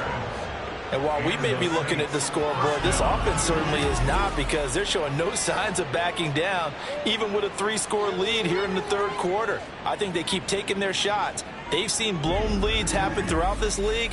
They don't want to fall victim to it themselves. So from Panther territory now, it's 1st and 10 at the 49-yard line. From the shotgun, he'll look to throw. Going underneath, Gibbs has it. So the completion good for 7 there. And it's 2nd down. A 7-yard pickup brings up 2nd and 3 at the 42-yard line. Now a give to Gibbs, running left. And the stop here will come at the 38-yard line. 4 yards the pickup, 1st down. A 4-yard pickup on the play. 1st down, Saints. Another run for Gibbs here. A strong run. There he goes, left side. And he's going to get this inside the 30. 180 yards rushing for him now on the afternoon as he continues to put a hurt on this defense.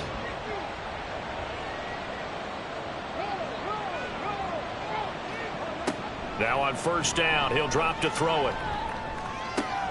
To the right side and caught by Dell. They'll give him 4 yards there, and it's 2nd down. A gain of 4. It's now 2nd and 6 at the 22-yard line. Off the play fake, he'll look to throw. Oh, he tries to force it in, and it's intercepted. And the Panthers are going to get this back to their own 34-yard line. Well, still down quite a bit here, several scores, but yeah, at least that's a start, Charles, getting the interception here. And look, we're still in the 3rd quarter, so this thing not done yet.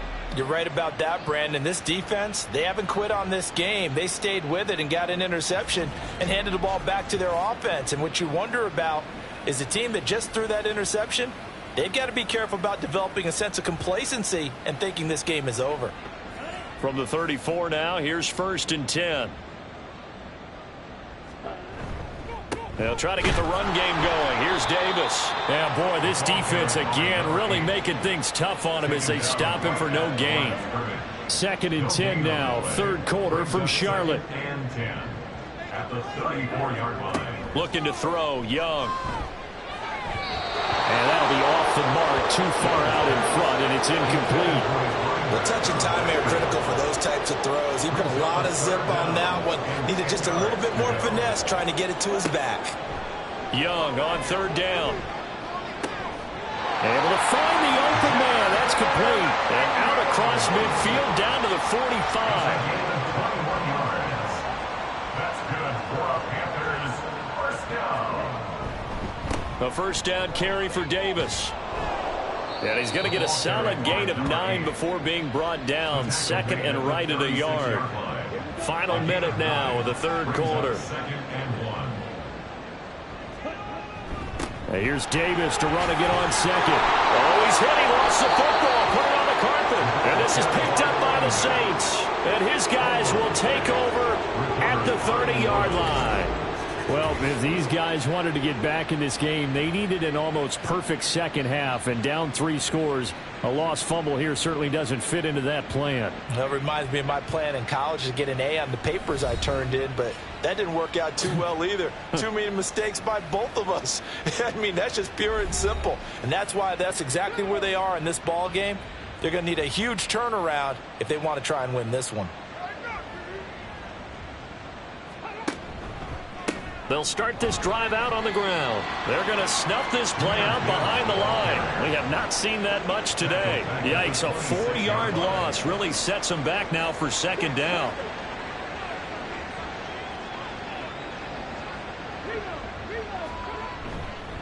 Hand off now to Gibbs. And they nearly get this all the way to midfield. Mark him down at the 49. It's a gain of 23 yards. And the Saints first down. And as they come to the line, they will not be able to get off another play as time has run out on this third quarter. You're watching the NFL on EA Sports. And we're back now in Charlotte. A lot of folks starting to make their way to the parking lot. Their guys trail big here to begin quarter number 4. And he'll get across midfield and into Carolina territory. He was brought down there by Julian Love. This is 2nd and 8. Out of the gun, they'll give to Gibbs. Shedding the tackler, and it gives him some room. And they're able to work this to the 25 before it's all said and done. My goodness, 225 yards rushing for him now on the afternoon as he just continues to pummel this defense. Well, that's a carry they have to be satisfied with, and throughout this game, they've been satisfied with what he's given them. Whenever they've needed a big run, a first down, he's the guy they've turned to, and it doesn't matter what the defense thinks. They feel like they've got the confidence to keep handing it to him and keep picking up good yardage. They'll set up to run the quarterback draw. And he's going to lose yards. They take him down at the 26. He'll lose a yard there, and it's 2nd and 11. When a draw works, it can be a thing of beauty. But when it doesn't, oh, it can be ugly. And in this case, loss of yardage ugly. Now they'll switch it up here and look to throw. And that nearly intercepted. It's incomplete. Now remember, he had a pick earlier, but couldn't reel that one in.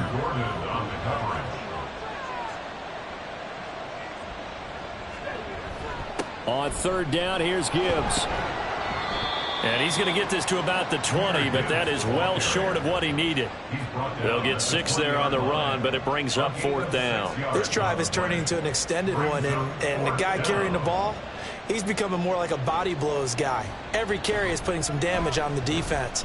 So after a while, I'm not too sure how many guys are going to want to run up and tackle him. And a timeout here. Timeout taken, whistles blown. Timeout taken by the receiving team. And as the two teams talk it over on their respective sidelines, we take a break. The Panthers offense here, they get ready to head back on the field. Well, I think that the folks here had hoped that maybe this home atmosphere would carry their guys to a surprise victory, but it does not appear that that's going to be the case. There's too much to handle on the other side in this one. Gates has it over the middle. And this will be a gain of 5 as he gets it to the 30. Ball on the 30. They'll come up with a 2nd and 5. At the 30-yard line. Young.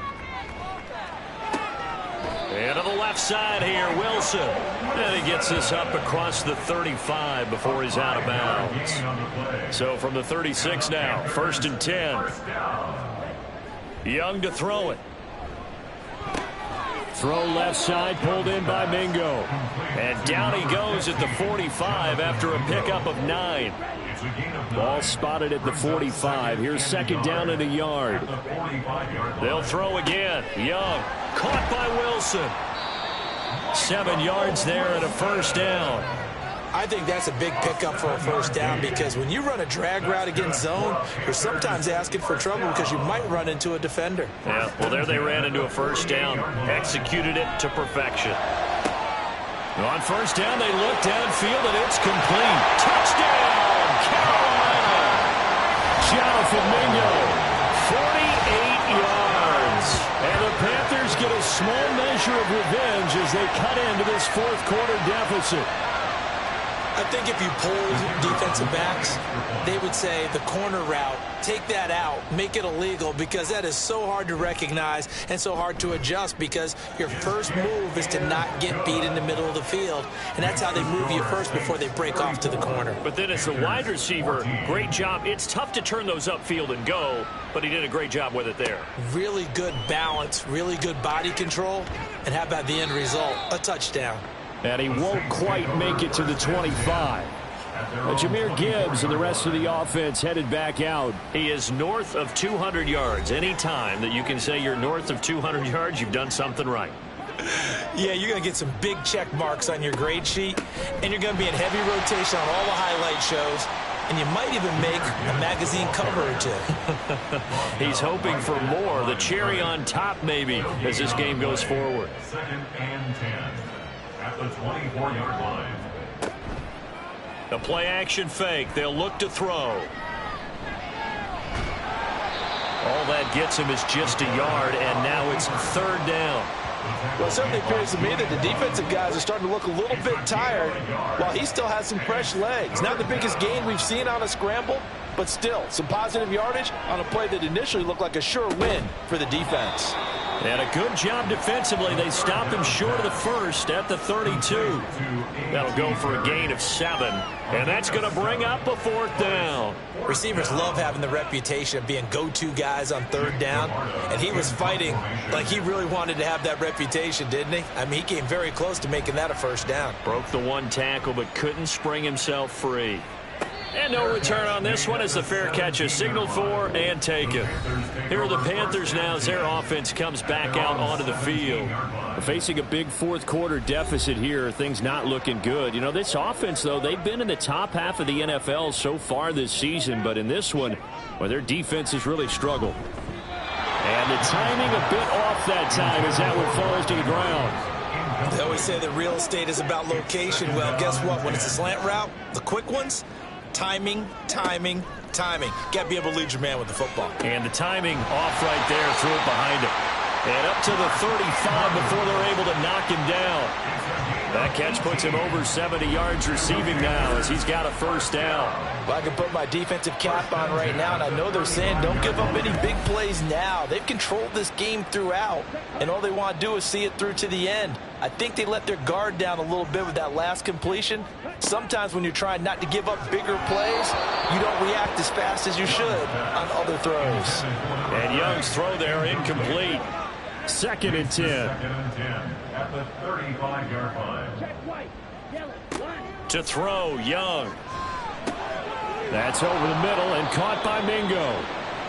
We'll get a pause here. There appears to be a Panther who is shaken up on that last play. The medical staff is going to come out here and take a look, and we will take a short break. The Panthers on 3rd down. They've hit on half of them, 5 for 10. This is 3rd and 4.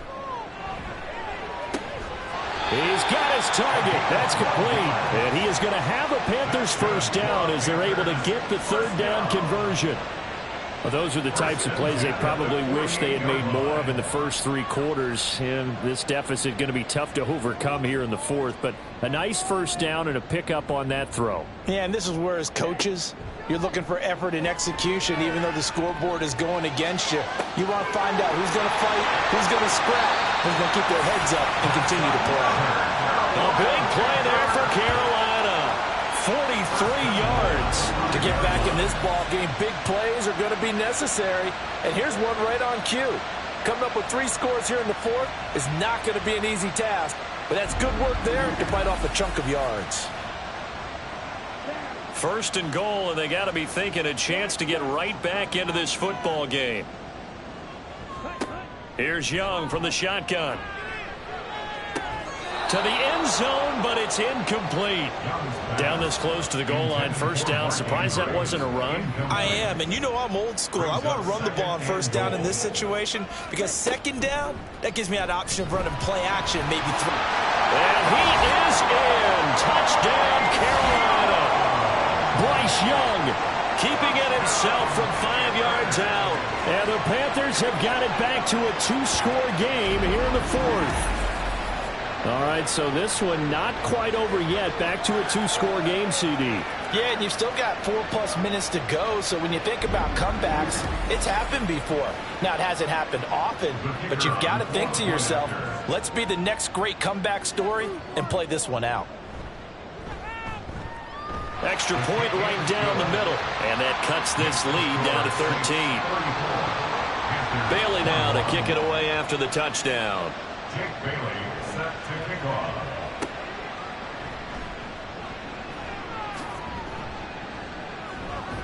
And he'll be stopped up at the 25. The New Orleans offense set to take over. What was once a really comfortable lead is not so comfortable anymore. Down to a 2-score game after they've seen a pair of touchdowns go against them on those last 2 drives. Yeah, they've got to find a way to get off of autopilot right now, okay? Get back to what was working for them earlier.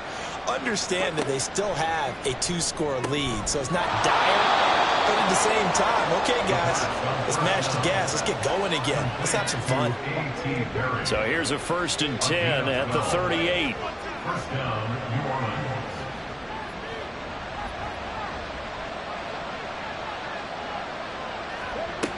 Looking to throw. That's complete to Dell. They'll wind up getting 7 on the play, and it'll be 2nd down. It's a gain of 7. Brings up 2nd and 3 at the 45-yard line.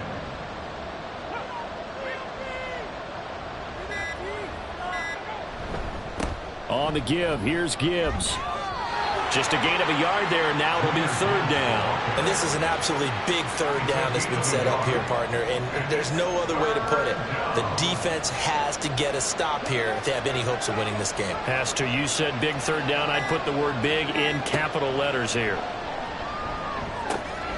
Work in the middle of the field, and he's got a man complete. And he is going to have the 1st down, and that is going to take us to the 2-minute warning. Trying the left side with Gibbs. He'll take this to the 46. And now right out of the 2-minute break, we'll get a timeout used defensively with 1:56 to go. He's going to get it again. Just looking to get forward and protect the ball. And he goes down, but not before getting this inside the 25. The Panthers going to use the 2nd of their timeouts. And they'll be disappointed to have to burn one there after giving up the 1st down. And he'll get him inside the 15 down to the 14-yard line. Now the Panthers going to signal for their 3rd and final timeout as they'll talk things over prior to this upcoming 2nd down play. And he will have a Saints 1st down. It has been a struggle, but it's looking like that'll be the one to seal a victory for him. And the Saints 1st down. The Saints in victory formation now as they'll take the knee.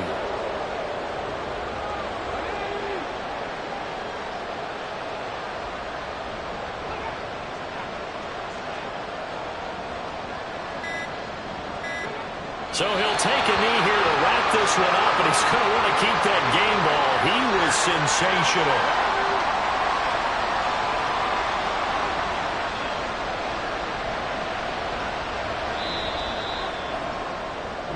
So this one a victory here for New Orleans. And even playing on the road, the class of this ball club just too much to overcome. Yeah, deep down, I think even the fans knew how this one was going to turn out. All right, they just came to support their team, hoped they'd see some good football, and they did. But they didn't really expect their team to win. In fact, they probably came in and said, let's win the tailgate. Because that's where we have the advantage, and I bet they did that. So for the Saints, they continue to put themselves in position for a first-round bye as they move to 8-2. And they'll get another road test next week as they head to Atlanta to take on the Falcons.